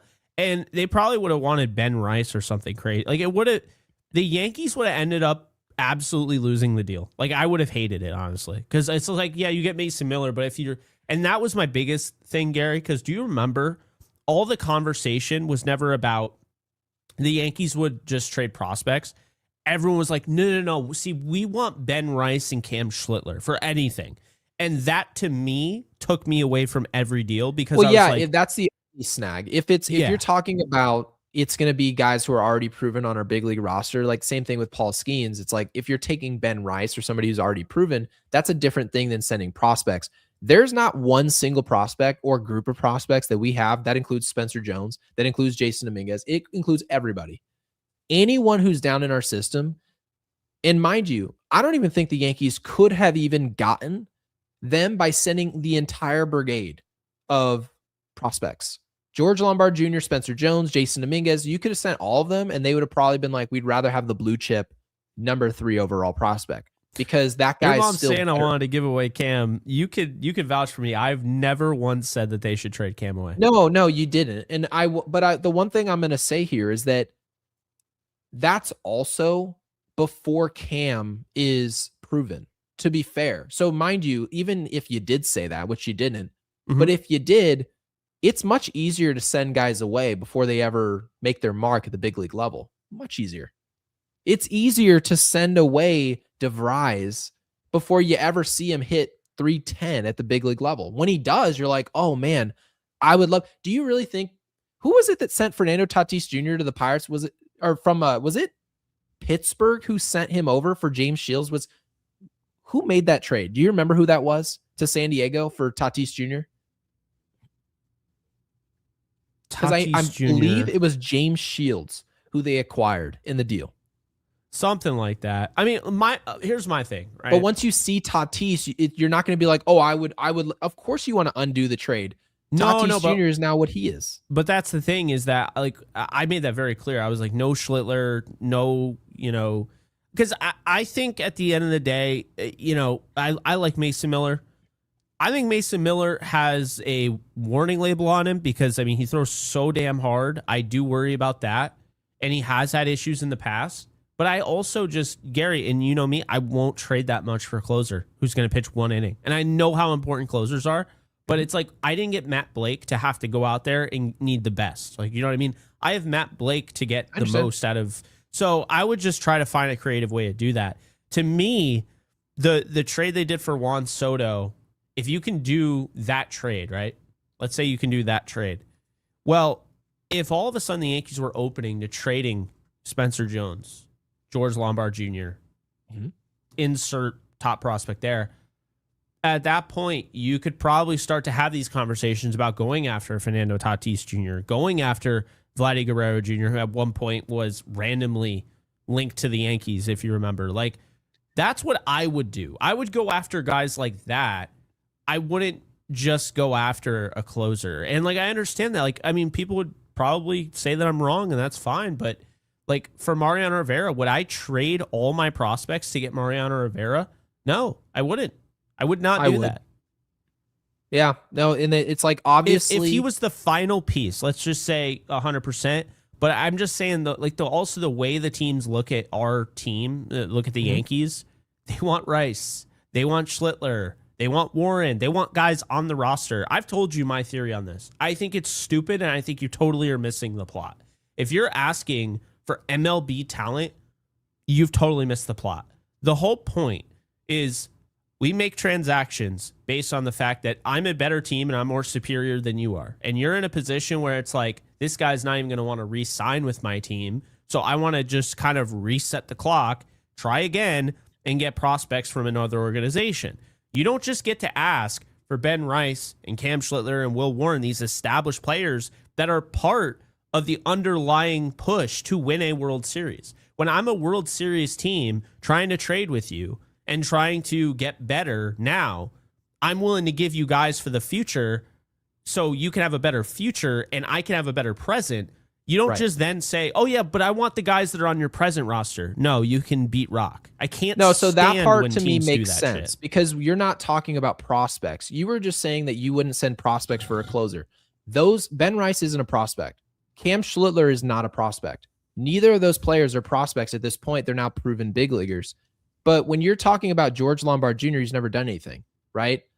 Spencer Jones has never done anything a day in his life.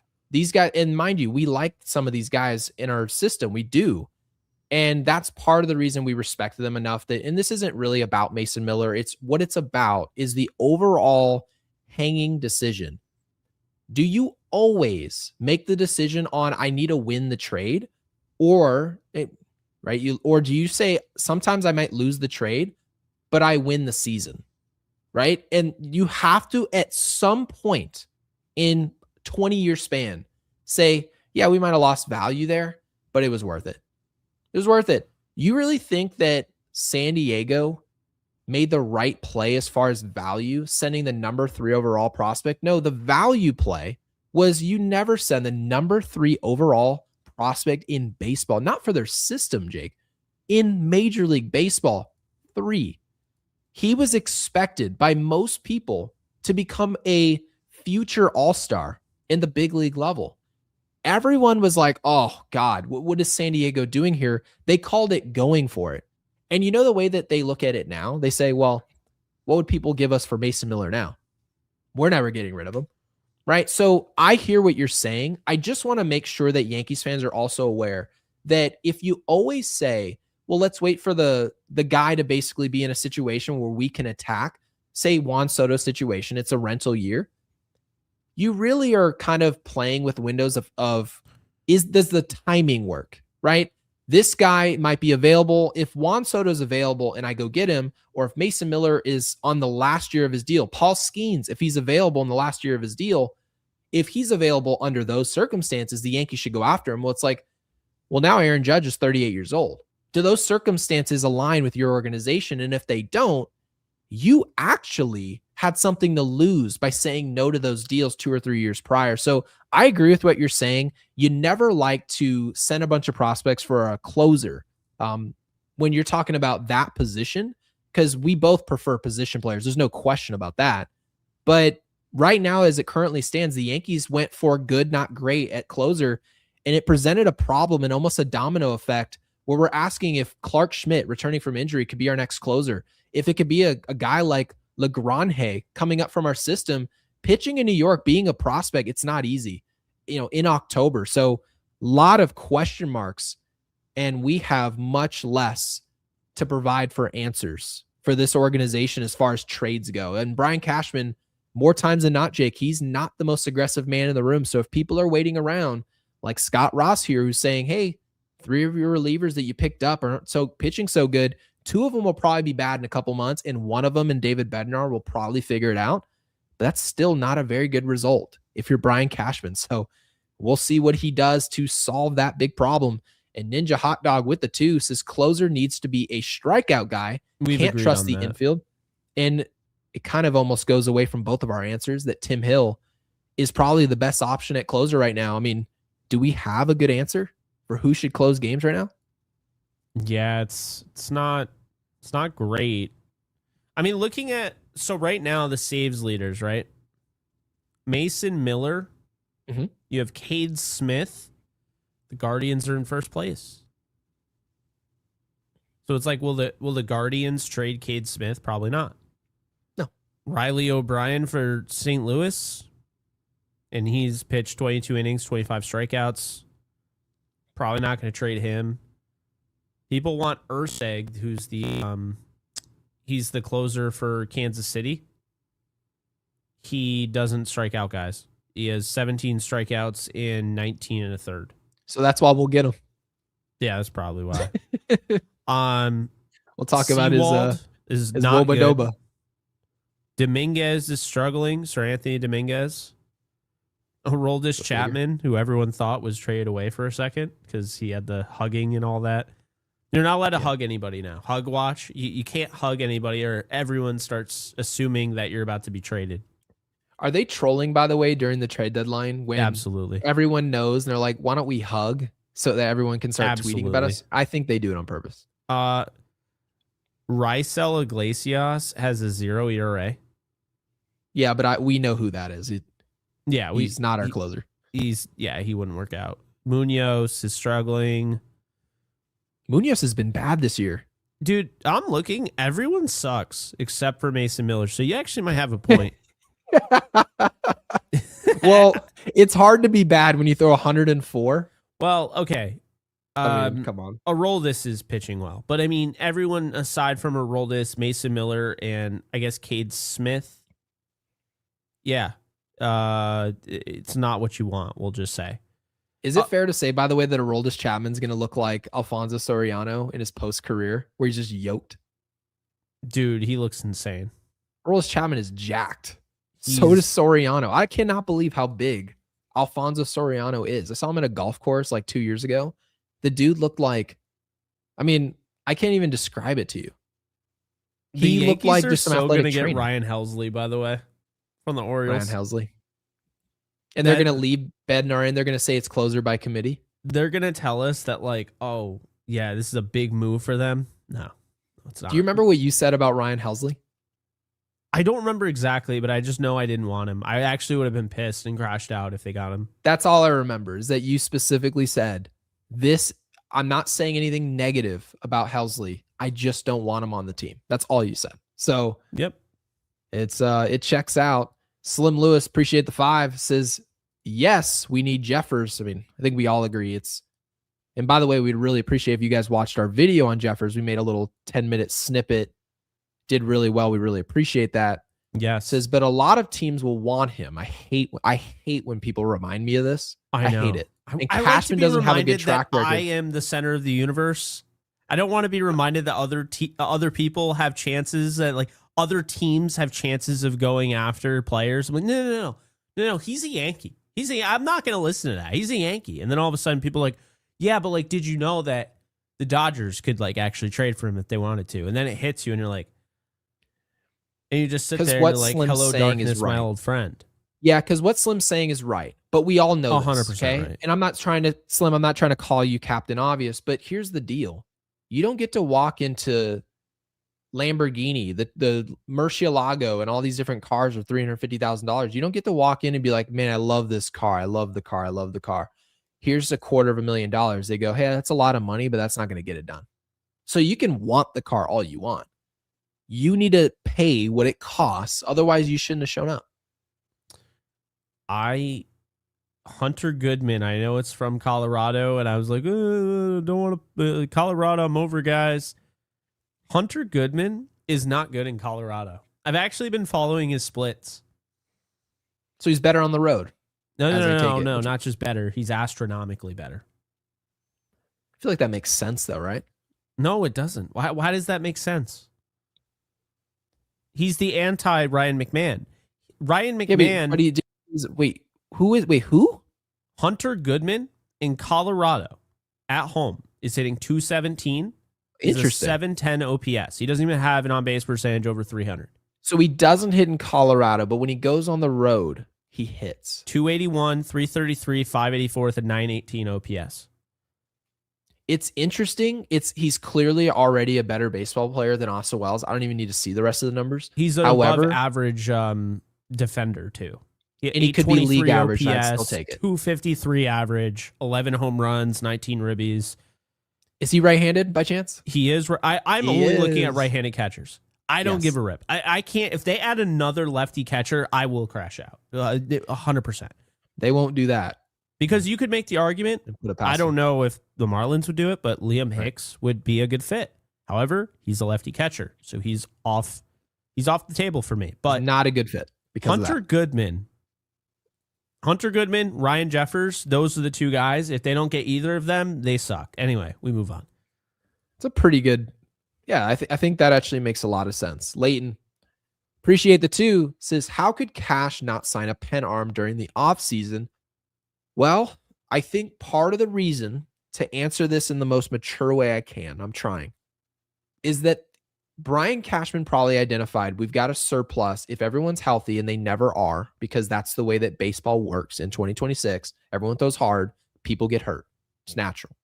They thought we've got a surplus in our starting rotation and some young bucks in AAA and AA that we expect to make the roster.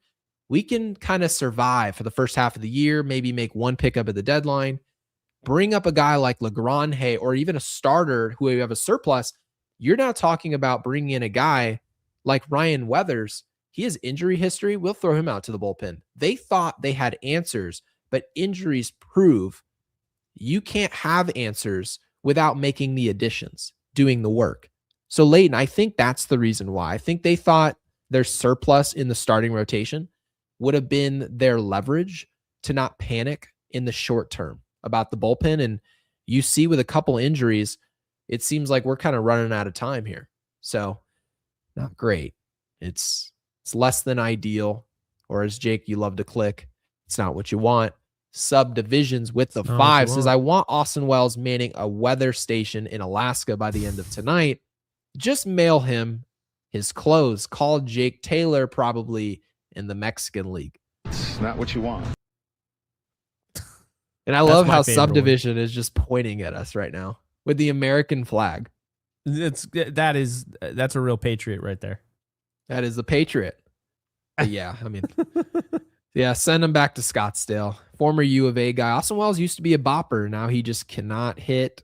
And that's the big problem. TikTok dance, man. He is. I saw the numbers. Someone did they broke down the numbers ever since he did that TikTok dance outside of his car. Mm-hmm. He literally hasn't done anything since. He turned into what's his name from the OKC Thunder, who was a former Sixer. Who is that? It's like McCoy. Who is that? Good player. He's gonna probably win a championship this year. Can anyone in our live chat? Thunder. He's on the Thunder. It's most likely. It's not a guarantee, of course, but someone will be able to help me out here. No, what are you talking about? Our Jared adopted McCain, Knicks are gonna win. They're gonna win it. I'm rooting for the Knicks, but there you go. So Paul Blackburn, appreciate you. Jared McCain, he's a TikToker, and he's still gonna do TikToks and win a championship in the NBA. But of course, we're rooting for the Knicks. That's right. People freaked out about him for some reason. I don't know. They did. I mean, he did. To be fair, I mean, he looked pretty ridiculous, but I mean, when you're winning, who cares? Liam Wallace with the 5 says Bednar low-key concerning. I thought he was a legit, but maybe not.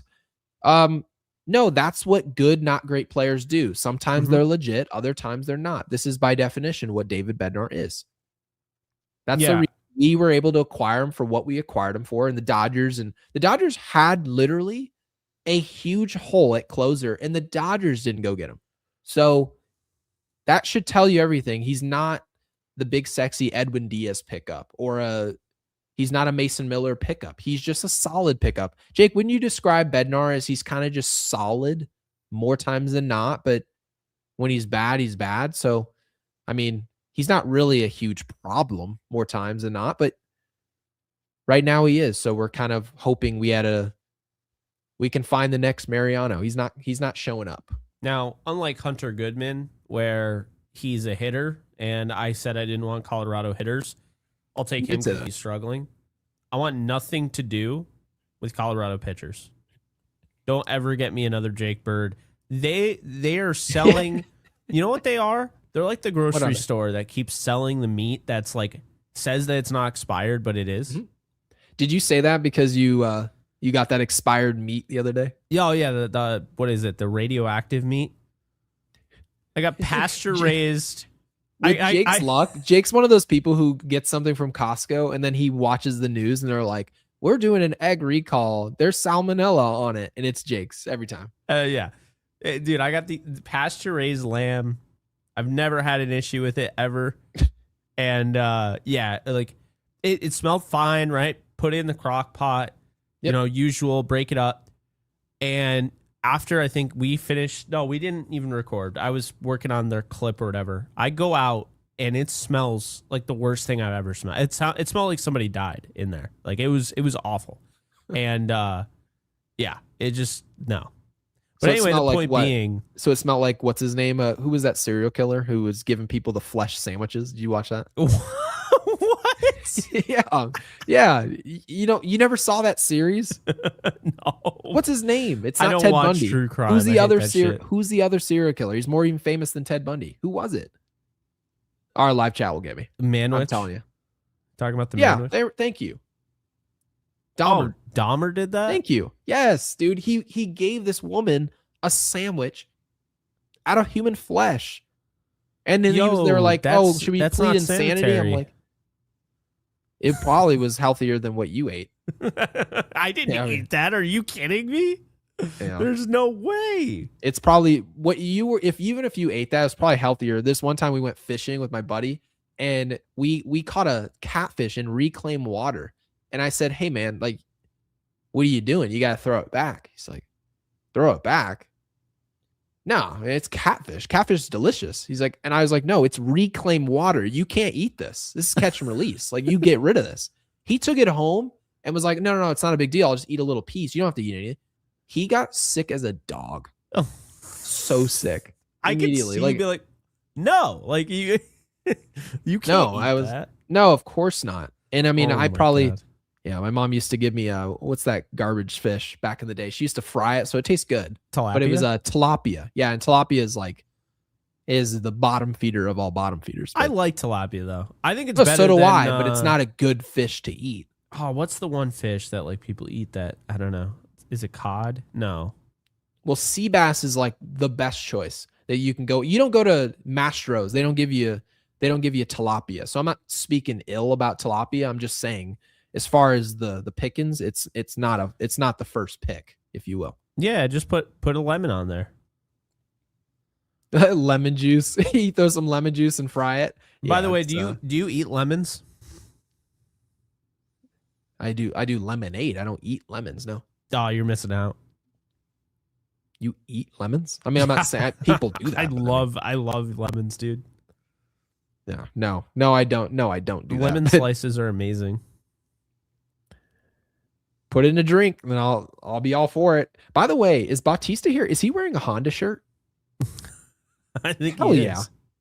Hell yeah, Bautista, well, reliable there with the 5. Says, see, I need to get a shirt that says Toyota because I drive a Toyota RAV4. So, Mr. Reliable says we Look got at you. beat by a YouTube guy named Tyrone. Unbelievable. Was he a YouTube guy?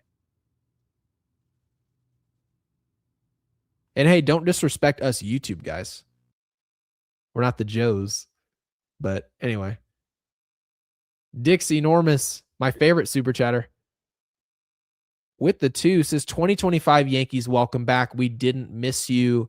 Yeah, it was definitely a blast from the past. Almost felt 2023 like, but the offense is probably too good for that. And welcome in. Jake was laughing about this earlier. Aaron Boone makes a stop into the show with the 2 says, Gary, we need your dad back on this team. I don't think you want a almost 60-year-old man on the team, and he also can't bunt. So I don't know how much he'd help. I'm But I do appreciate it. Yeah, I could tell your mic, you sounded like the Terminator. I was like, what the hell's going on? And then it literally just shit itself and then it restarted. I think you started talking and it didn't make a noise, and it was so distracting for me. I literally almost lost my train of thought. I saw you, but I couldn't hear you. So you're just like, Yeah, I looked at you. I was like, anyway, back to the super chat. But Mark, Yeah. welcome back in. Raging Pianist with the 10 says, as someone who works in law, I frequently deal with people who interview at accident locations and depose them. On that note, what do you call Yankees hitters with runners in scoring position? Witnesses. We need the sound thing. Kind of to your point though, you said they're trying to walk, but to be frank, we did score 6 runs. I don't think I have the drum thing, but I can interest you in a bongo drum roll. Yeah, that'll play. Yeah. Mark, we appreciate that. We are just sitting around. Oh, by the way, just so we have a definition of what we were. Yesterday, we were 3 for 13 with runners in scoring position. Today, 1 for 10. Oh, look so at we Cheeks. can say we won about 6 runs. Cheeks has entered the chat. Welcome back, Cheeks. Always nice to have you. Hopefully today's episode is officially Flesh Meats Unloaded. No, we're not doing that. We're not doing. We don't want to get cynical. Weird like that. Mark, appreciate you, man. And Joe with the 2. You guys have been awesome tonight. Really appreciate it and all the support you guys have given us. Make sure you guys subscribe and like the video as well.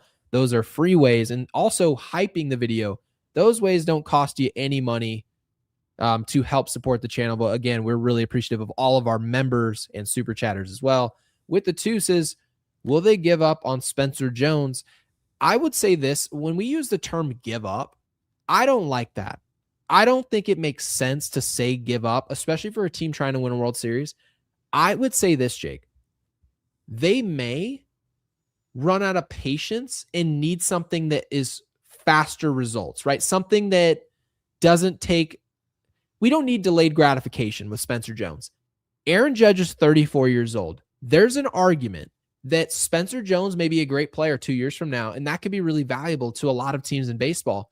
But how valuable is it to the Yankees if a player might not be ready in a couple of years? Not telling you guys to trade Spencer Jones, but what I am saying is that they might end up moving on from him, not because they think he sucks, but because they don't want to wait. My thing is funny. You have that argument 100% if you were, the 1996 Yankees where everybody in the lineup was hitting above 250, 260. Yes. You don't have that lineup when you have Austin Wells in the lineup. You don't have that argument when you have, I agree with you. Trent Grisham in the lineup and JC Escara and Ryan McMahon. No. I'm sorry. I just think tomorrow, who are the Yankees playing tomorrow? They're playing the Blue Jays. Yep, Blue Jays. Ryan Weathers versus Patrick Corbin. I didn't even know Patrick Corbin was over there. Yeah, he has an ERA that's not over 6 this year, so good for him. But it is 3.93. Yeah. So that's interesting. But that is going to be at Yankee Stadium. Trent Grisham, under no circumstances, should be leading off. He's now had 2 back-to-back 0 for 5 games. Well, he won't be. Paul Goldschmidt will lead off tomorrow. And that's the correct decision. Oh, because, Corbin's a lefty. That's right. But that's what I hate. Paul Goldschmidt will be our pick. He's just going to do this whole thing where it's like, well, it's a lefty, so Grisham won't lead off, but then he'll lead off against a right. It's like, no. Grisham should not lead off at all. Yeah, and those splits that you brought up were against both. How bad... here's the thing, right? I guess how long do you have to wait before you just call a spade and say, you know what? This guy is having a objectively bad season. I don't know if it's going to turn around. Trent Grisham has a 631 OPS, and it is going into May 18th of last year. Do you know what he had this time last year, Gary? Do you want me to guess his ops? Yes. I'd say his ops at this point last year was probably 8. Nope. Not even close. What was it? 959. And where did it finish last season? They had actually just played the Mets, and he had a big series against them. Anyway, where did it finish? What do you mean? At the end of the season. At the end of the season. That's right. It finished 8-11. Okay. And 8-11 is great. Yeah. We'll take 8-11. Yeah. We'll take 7. Honestly, if you're going to be a below average defender in center field, your ops needs to be in the high 700s, low 800s. He And was he hitting that. almost comparably to Judge at this point last year. Like Right. Judge right now. Yep. Hitting home runs every day. We called him Trent Bonds. And last year has nothing to do with this year. It's really not even He had 13. hardly a topic. He literally had 13 at this point last year. I think Judge has 16. Ben Rice. Yeah, Ben Rice is like 15? 15. Yeah, he's 15 right now. So it's pretty comparable. He has 6 right now. And the batting Paul average Goldschmidt also has was 4. inflated. He plays like every other week. Yeah, I mean, you got a point. So it's clearly not the same, and it's we not talked going to about get it. better. We're trying to be fair here. Grisham absolutely has a role on this team. It's just not in the leadoff hole. And he's not a good defender at all. So what is his role?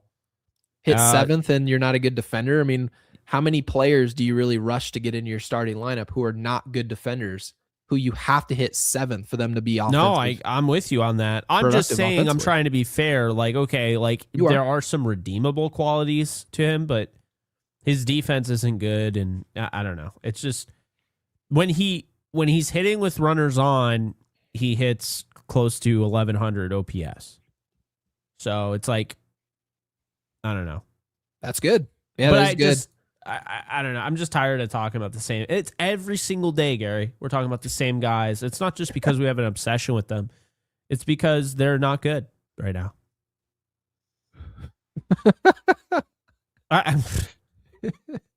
How else do I have to say it? So yeah, I mean, people get upset with us. I'm like, well, they are affecting the game. If they weren't affecting the game. And Wells, by the way, had a cup of coffee in this game. He somehow managed to have 2 at bats. He barely even played this game. Grisham, McMahon, Wells combined for 0 for 11 today. Yeah. By the way, Wells, awesome. So he didn't strike out. So great on him. He doubled. He went into the double play to basically ended the game. We knew right then and there the game was over. We did, yeah. So that was great. And by the way, the fact that double play even ended the inning is because Max Schumann just isn't good. So yeah, that's pretty fair. And we've got smiling Paul Blackburn here with the 2. Oh my God. Says, might as well let me close. I also have a 155 whip. Is that true, by the way? I actually forgot. What's his last name even at this point? Because we're Paul Blackburn. Yeah, it's What's Blackburn. his actual whip? Do we know what his real whip is? His whip, it is, let's see. Let's take a gander, shall we? I want to test Paul on this. He said 155. Yeah. Let's see if he's lying. It's probably in the 1/6 range, I'd guess. 1/7. I have no idea. Paul Blackburn has a 155 whip. Ladies and gentlemen, Paul Blackburn has the same whip as David Bednar. If you wanted to just quantify how bad it's really been. Paul, we appreciate it, man. That I would have never caught that. I mean, we did talk about the fact that Paul pitches more innings, so that definitely helps. But Bednar hasn't been overworked. It's just inexcusable. That's how bad he's been. Alex Rodriguez-Cruz has a 1.85. Well, yeah, all he did was walk hitters the first 2 starts, and he was pretty serviceable today, but the first 2 starts weren't any good. By the way, Shavili has the highest whip I've ever seen anybody have at 2.14. How many innings, though? I mean, 2.1, but still, I just think that's fine. I've never seen, all my life, doesn't matter how few of innings, how many innings, I've never seen anyone with a whip that could get that high. Yeah, you don't usually see a whip in the 2s. That's not common. Alex with the 5 says, can almost 100% guarantee Boone is going to rush. Oh, run Grish, Wells, Volpe, Jazz, McMahon in that order in a bullpen game to spite y'all during the unloaded meetup. Okay. Don't give him ideas because I'm here to tell you right now. Oh, boy. Grish is going to be leading off, and we're going to see Wells. Well, to be fair, yeah, it'll be like Volpe starting against a lefty. Judge will have a day off. They're going to be like, we're giving Cabby a day. Judge will have a day off. He'll be DHing, and it'll be like Spencer Jones in right field against a lefty. Spencer like Jones won't play if we're there. You kidding me? That's true. He'll be They'll sent they'll, down by they'll then. promote they'll demote Spencer Jones to single A if I show up to a game. That's true. Who was the outfielder, by the way, we always laughed at? Duke Ellis. They're Duke probably going to Ellis. call up Duke Yeah, Ellis Duke to Ellis pinch will run play. that series. Are you kidding Duke me? Ellis will pinch run. That's very true. But Alex, you're right. They will. Big Boss smite Baby us. says it's Naruto Day at the stadium. That's the most random thing I think I've ever heard. Are we kidding? Hey, I have a Naruto Funko behind me somewhere. Oh my God. It's gotten so nerdy. My I don't mom in care. the super chat with the two I like says Kakashi. Yankees Don't hate unloaded. me if you will. Yankees unloaded meetup in New York needs a race between Gary and Jake. I would be down. A race as in a foot race? Yeah. You'd probably beat me, but I'd be down. Yeah, probably is probably an understatement. Unless Yeah. like my hamstring falls off the bone. That might Yeah, be I your mean, only shot. I'm beat to shit, but yeah, I'd be down. We're washed. We're in our 30s. And everyone, when my mom would finally see, they're like, oh, 39-year-old, that's young. Remember we were talking about Paul Goldschmidt? I'm like, do you realize what the average 39-year-old would look like if you told them, hey, sprint for 100 yards, what their body would look like for the next 2 weeks? My wife actually took me to this Pilates class and she's like, no, it's great. I'm like, I don't think you understand. This is going to be harder than what you expect. And she goes, no, it won't be bad. It's not terrible. Did you ever see the movie Yes Man with Jim Carrey? Yes, man. That sounds really familiar. So anytime he said yes, like things would change around him? Is that Yes, what he it was forced. He went to the seminar and he was forced to say yes to everything in order to transform his life. I went to this class and I swear to God, it was like this aerobics. We're like throwing bars over our heads. We're doing all this stuff for an hour, right? I'm dying. So I'm in the back of the class. I'm like, oh, I'm good. I'm going to put the weight down and kind of chill here. She's not going to notice. Well, she was experienced. She goes, no, you can do it. And my wife was just laughing her ass off. They beat me to shreds. I was sore, and I'm not exaggerating, for 5 weeks. So I'm just telling you, be careful what you wish for. As a 32-year-old, and we race. Foot race around Yankee Stadium and try not to get robbed. I'm going to look like the Freeze in comparison to Jake. I'm telling you. Gary's odds are minus 1,800. With Prize Picks, we got to put something up there with Prize Picks. That'd be fun. Because I'm not expecting to win, but I'm decently fast, but I'd have no chance. There you go. Tim, appreciate you. His whip's probably under 155. I bet you that. Thank you for the 5. I don't know how realistic this is, but I want Adley's talking about Adley Rushman so bad. I'd like that fit. He would fit this team so well. The O's want to play Basayo or Basalo, however you call that. Makes sense-ish to move him. So, Jake, if Baltimore decided that Adley, it's Basalo in, Adley out, would you take the flyer on Adley Rushman? Because me personally, I would do it in a heartbeat. I mean, do we realize that Absolutely. Adley Is that a Rushman would be question? replacing? Yeah, it's not. It shouldn't even be a question. But I mean, I wanted him last year. You did want him last year. In this, I highly doubt he'd be traded. But at the same time, and we've seen crazier things. We've seen really much better players than Adley be traded. But yeah, I mean, to I'm trade really him in division curious. would be crazy. What's the MLB going to do? Because it doesn't look like there's going to be a great trade deadline. And now with half the league making the playoffs, which we've known about for a while, but it just doesn't seem like it's a great year. I don't know what they're going to do since the trade deadline. It's a big event for them. It's like having the NFL draft. Like the draft is huge for the NFL. Like the trade deadline is massive for the MLB. Massive. I'm going to be fair here. Mm-hmm. You're right about the trade deadline. I have no idea what they're going to do. If baseball is going to make a huge event the way that the NFL has done brilliantly, by the way, like schedules are released and it's an event for the NFL. Mm-hmm. Major League Baseball needs to force, and I understand it's not great business for the players. I don't care. You need to force Major League Baseball free agents to sign within a certain window so that we actually have traction and build up to where players are going. You cannot allow guys like Juan Soto and Kyle Tucker and Paul Skeens when he becomes a free agent. Now, mind you, do your thing. That's the business side of it. Whatever the rules are, you work to your best of your ability of what the rules are. But from a fan experience, give us something to actually see. Oh my God. Alex said, he said after the race, He's not wrong. Jake Ellenbogen and Gary Sheffield. He's not wrong. 60-day IL. He's absolutely not wrong. Oh, I hurt I have like a freaking shoulder strain from like the gym the other day, and I needed help getting out of bed today by my girlfriend. Help. Remember you said general body fatigue? Like you were like, oh, general body fatigue. But you were like, you were saying how like that Garrett Cole report comes out and you're like, oh, I have that every day. I can't even get out of bed. There you go. I don't think we'd ever get out of bed. I don't think we'd ever be able to move again. No, hamstrings not really. Torn off the bone. John says I got sneaky wheels.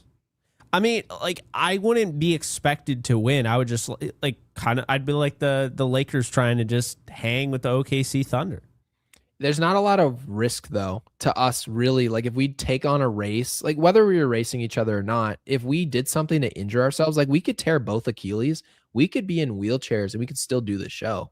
Oh, I still we're sitting down for 2 hours. So it kind of is what it is. Would I rather be hurt and rehabbing as a citizen and not an athlete making millions of dollars? We were talking about this, why it makes no sense when you get to a certain age to play in those like turkey bowl games. No, if you play in a turkey bowl and you're like, there's kids out there like putting on, remember the Nike Dry Fit, and they're like putting on long socks, like leggings, and it's like cold out. They've got a glove to dry their hands. I'm like, you know how much of a loser you've got to be to take the turkey bowl seriously against your friends? You look ridiculous. Dude, I will never forget. There used to be I never did the turkey bowl game because I was like, I don't trust these people. They're going to dive into my ACL and I'm going to tear it like I'm Trent Green. But no, the way I saw it was I'm not really dying to get injured. But I'd always hear these stories. Dude, you missed it. Like, dude totally cross-bodied into his leg and it like snapped backwards. And I'm like, why is that? Like, I don't know. People get like thrill over that. And I've just never been a fan of injuries personally. That's just me. You don't like injuring yourself in an event where you're just supposed to be thankful and say hi to your family, and now you're going to play a football game? You haven't played sports in 20 years? Come on. Now, Gary, there was this one time I was playing football, and there were, people that had played on varsity teams. I never played football for varsity or anything, but I was playing football in this park, and it was, I believe it was tackle. Yeah, it was tackle. So it was after like college, like one day, and dude, I was juking people left and right in my freaking like Nike boots. Like it looked ridiculous. I'm wearing jeans and like Nike boots and no one could tackle me.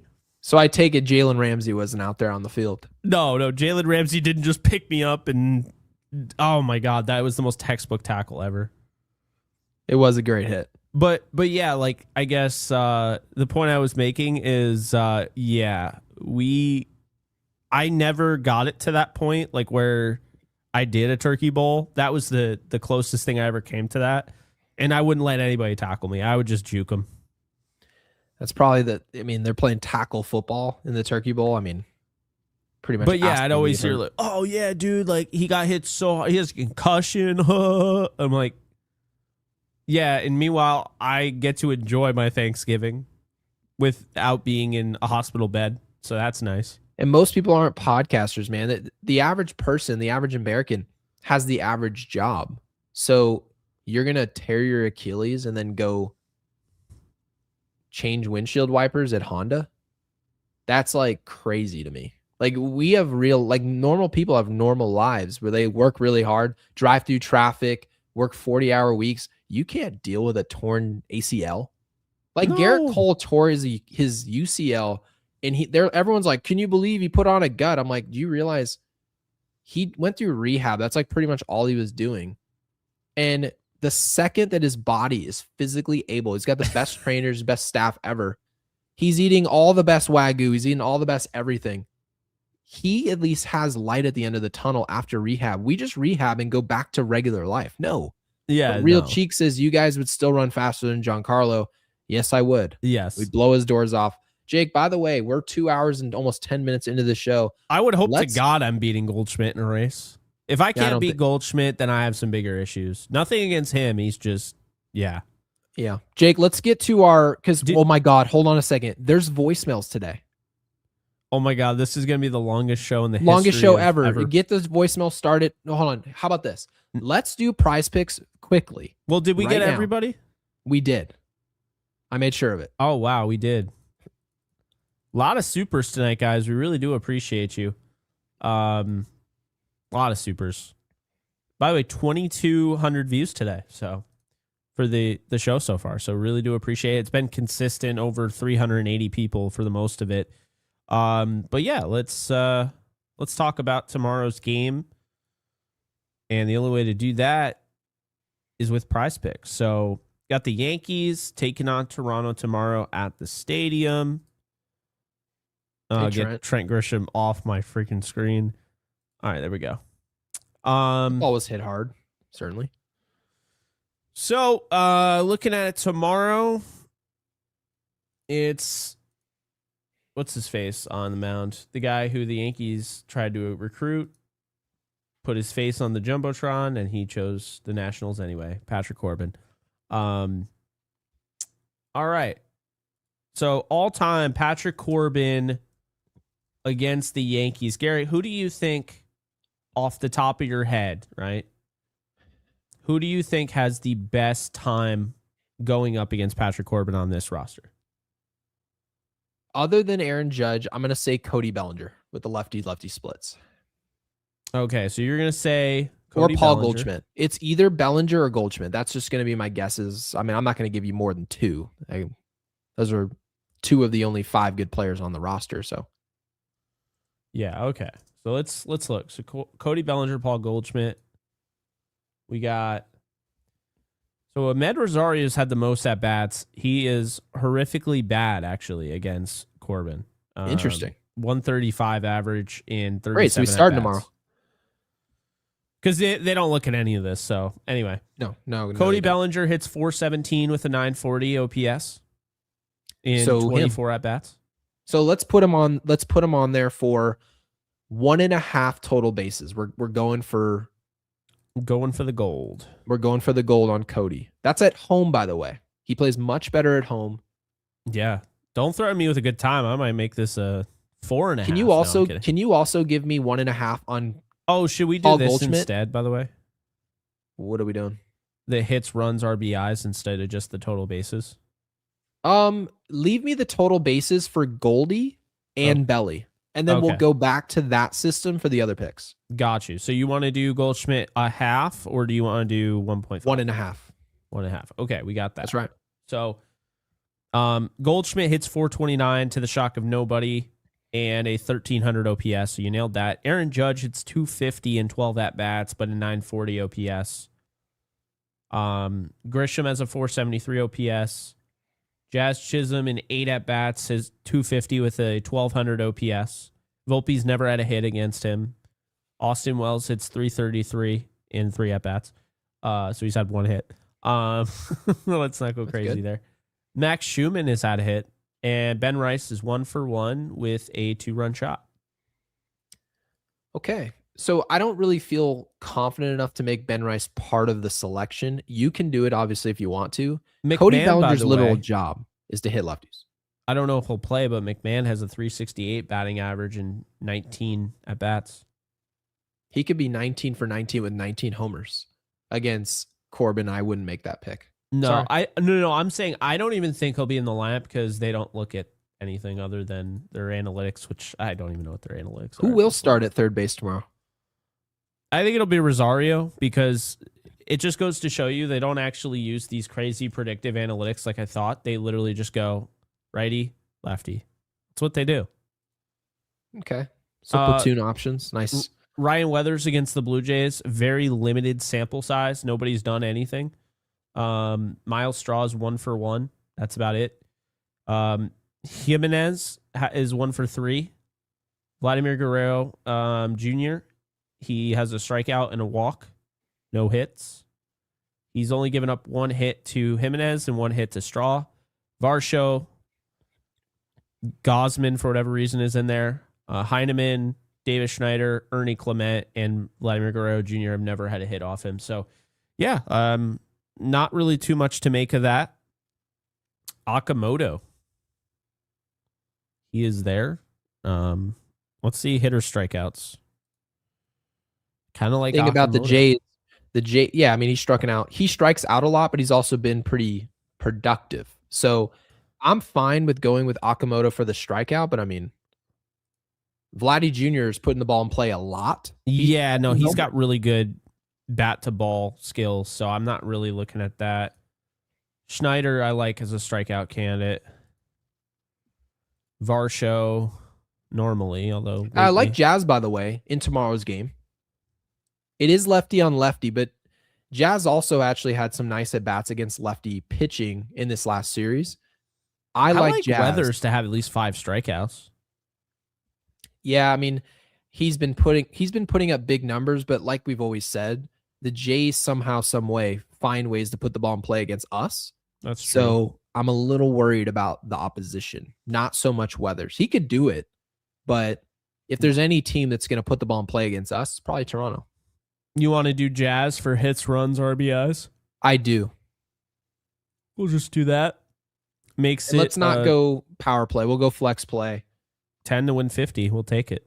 Yeah, and guys, by the way, if you sign up with Prize Picks, make sure you guys use code HMA at sign up. You play $5, you get $50 instantly in lineups using said code.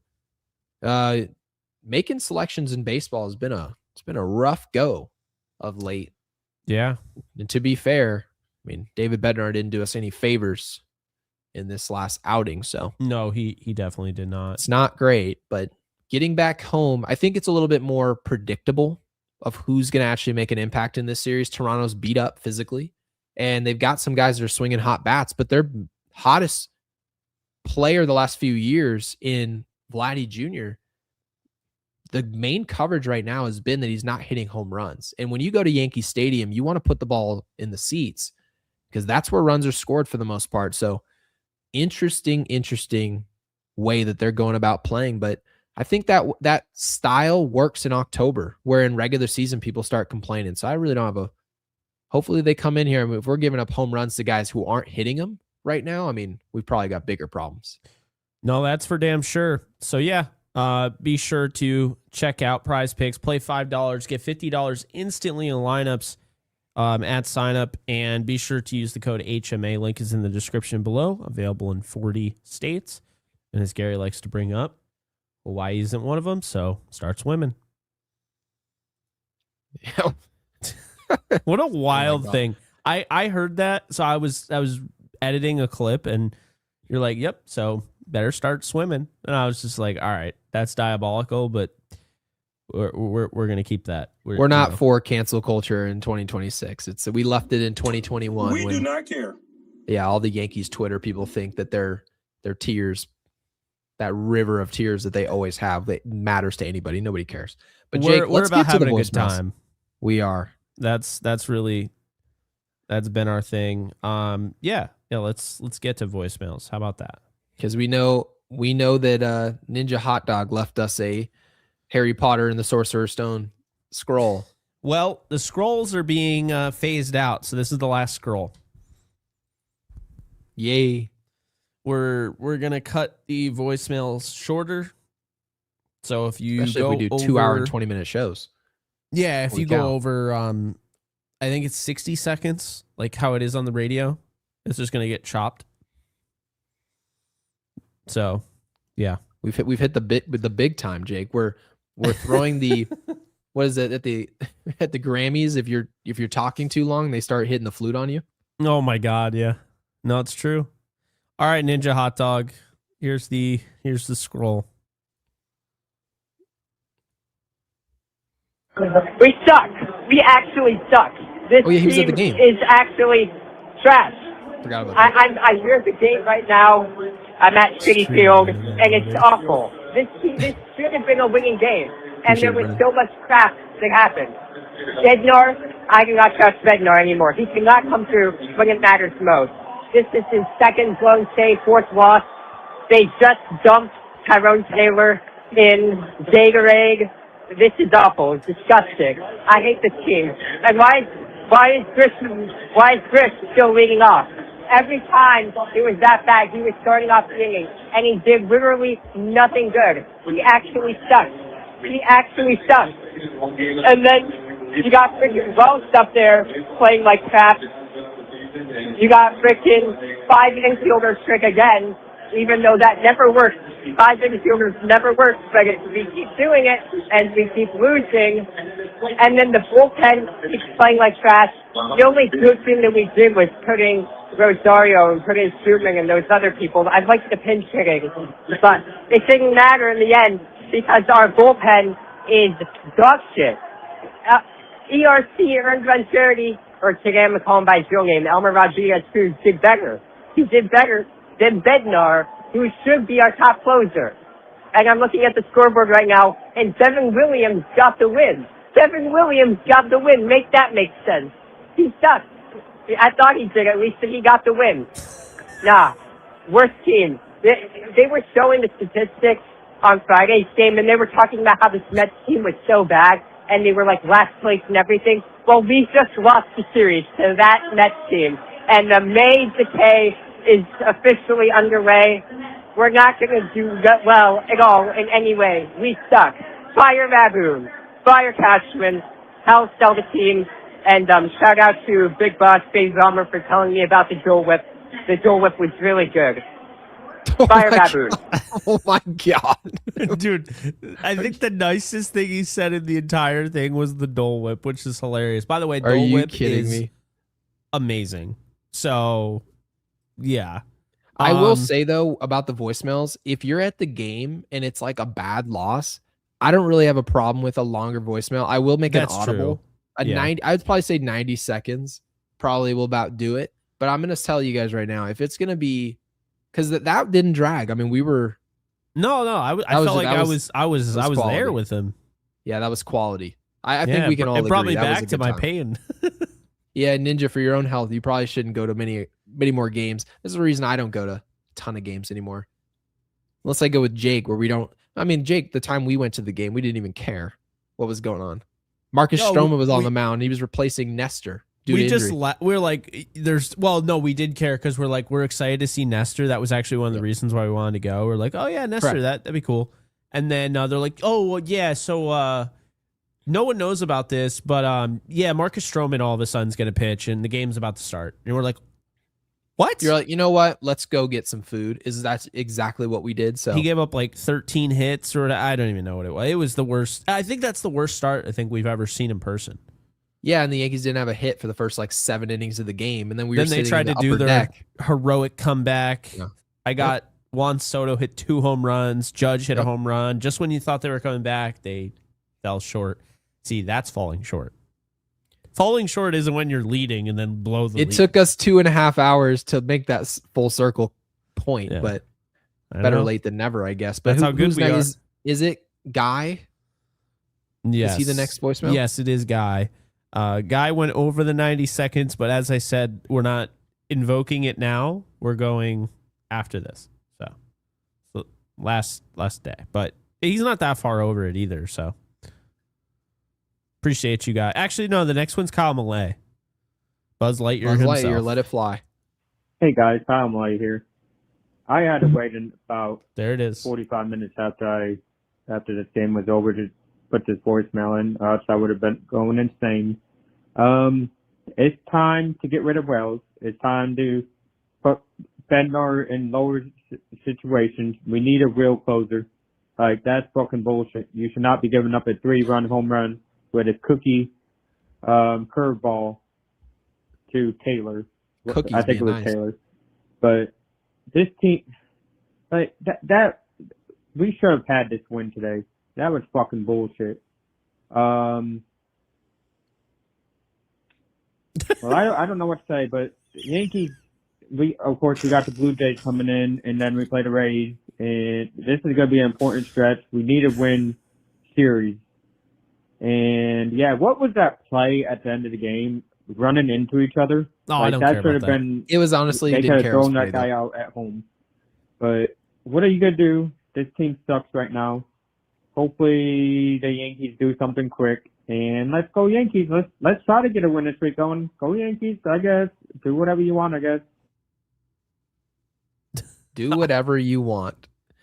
I think this is actually one of the greatest. I'm going to bring it up again because I thought this was one of the greatest comments that has ever existed in our chat during voicemails. I can't get over. This is one of the greatest. This is a Hall of Fame comment. It was so funny. I love that one. Good. We saw that earlier. We both laughed when we both laughed when we saw it, but I'm really I like the simple, like it doesn't even have to be creative. This is just so good to me because it's raw. Before we get to our next voicemail, Dorpheus says, I'm so pissed I can't even sleep. We love that. Ass. We have our own little inside joke about that. Yeah, it's actually, I mean, we can let him in on some of it. Yeah. It's actually, we made a fake thumbnail of Devin Williams, and the thumbnail says ass anytime that the Yankees are just ass. So, yeah. Yeah, it's funny because I remember the thumbnail, and I would I'd be like, yeah, Gary, work on the thumbnail. Here's what I got. And you just died laughing. Oh, like, yeah, it was no so funny. Yeah. Because that was at the point where Devin Williams was still pitching for the Yankees, as unfortunate as that was. All right. Guy saying there's no way he went over 90 seconds. It's a minute and 42. So, like I said, we're not putting it in, but I did want to. We're like, the lie detector says that is a lie. That's not what I meant. I'm just, it's easy. That's what he said, guy. It's easy to be like, oh, yeah, like I didn't think that was 90 seconds. You'd be surprised how quickly, 90 seconds goes It's true. by. If you're listening to one of your favorite songs ever, it's like the shortest 3-4 minutes of your life. But if you listen to an artist you don't like, it might be the longest 3 minutes of your entire life. I mean, let's be real. Let it rip, guy.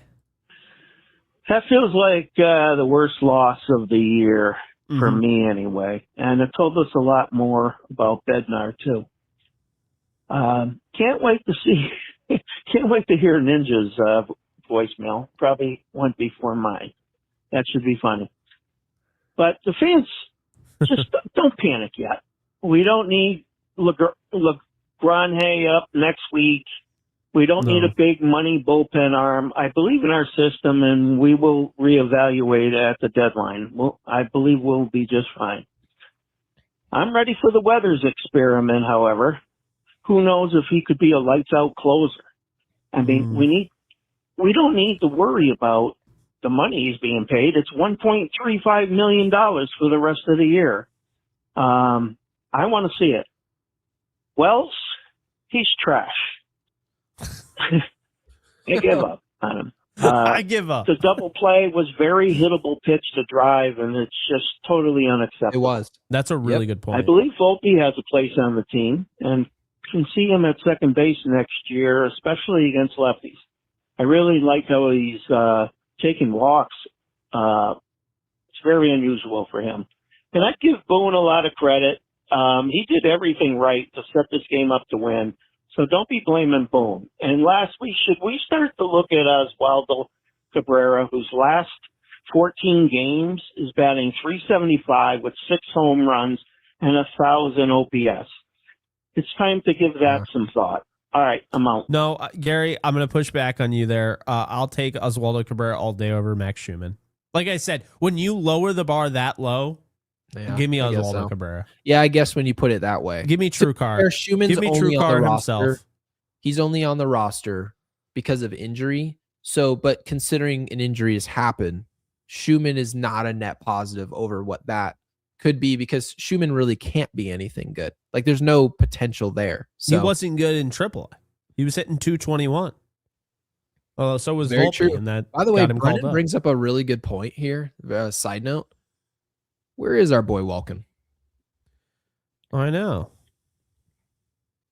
But at the same time, we can also ask Cheeks, who's made his arrival again from the dead. We actually were thinking Cheeks might have passed away. And yet, we are a little concerned about Willie Downer.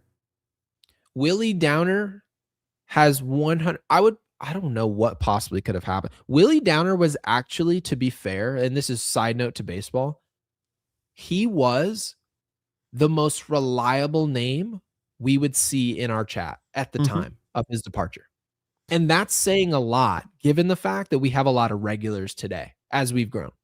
But Willie Downer would be in there pre-show, commenting. He would be the number one person, to the point where Jake and I used to laugh because he would never say anything positive, and he was always there early, no matter how late we were up. Your mom called him Willie Downer.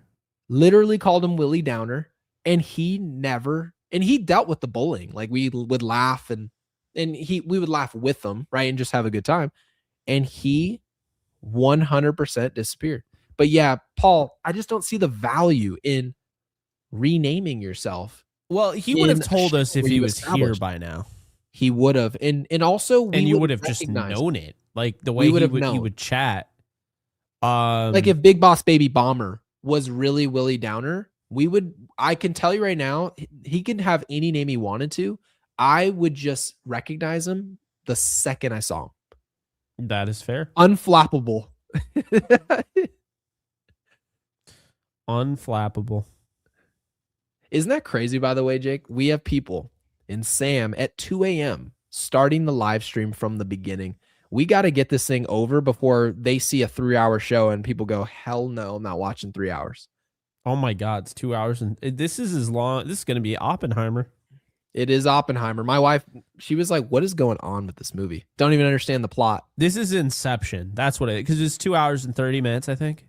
Yeah. All right. So yeah, let's wrap the show. Jake, what did you say you wanted them to put in the comment section? You had something. I didn't have anything. I don't think I had. You didn't? I could have sworn you did. I think that was yesterday and we didn't use it. Someone's got to have a good idea. Yeah, I guess that'll be. We'll let the audience decide real quick here. What should we put? Not anything flesh related. That's weird. Well, we've already got an effort. Hindenburg Unloaded. That is such a good one. Great job, Alex. In the comments. The spelling is there, even if it's wrong. It's good enough. Big Boss Baby Boss ass. I'm fine with that one too. Whatever one you guys want. That is awesome. And the real Eli Shoots with the 2 says, you guys cooked tonight. GG's. We really appreciate all the support. Thank you. Yeah, Dole Whip was a great selection as well, but we gotta Citrus Unload. See, we really appreciate it. Hindenburg Unloaded just takes the cake, though, man. But if you want to put ass, we're not going to hold that against you. We're not. So drop Hindenburg Unloaded or ass unloaded. If you stuck around. Ass unloaded. You are opening up a can of worms there. Yeah, you don't want to Google that. But if you stuck around with us for 2 hours and 32 minutes, 35 seconds, drop Hindenburg Unloaded or ass unloaded. If you stuck around, be sure to hype the video if that selection's available in the comment section. And before you guys go, be sure to subscribe and hit the bell icon to be notified. Oh God, Jake's already hitting buttons. Like the video.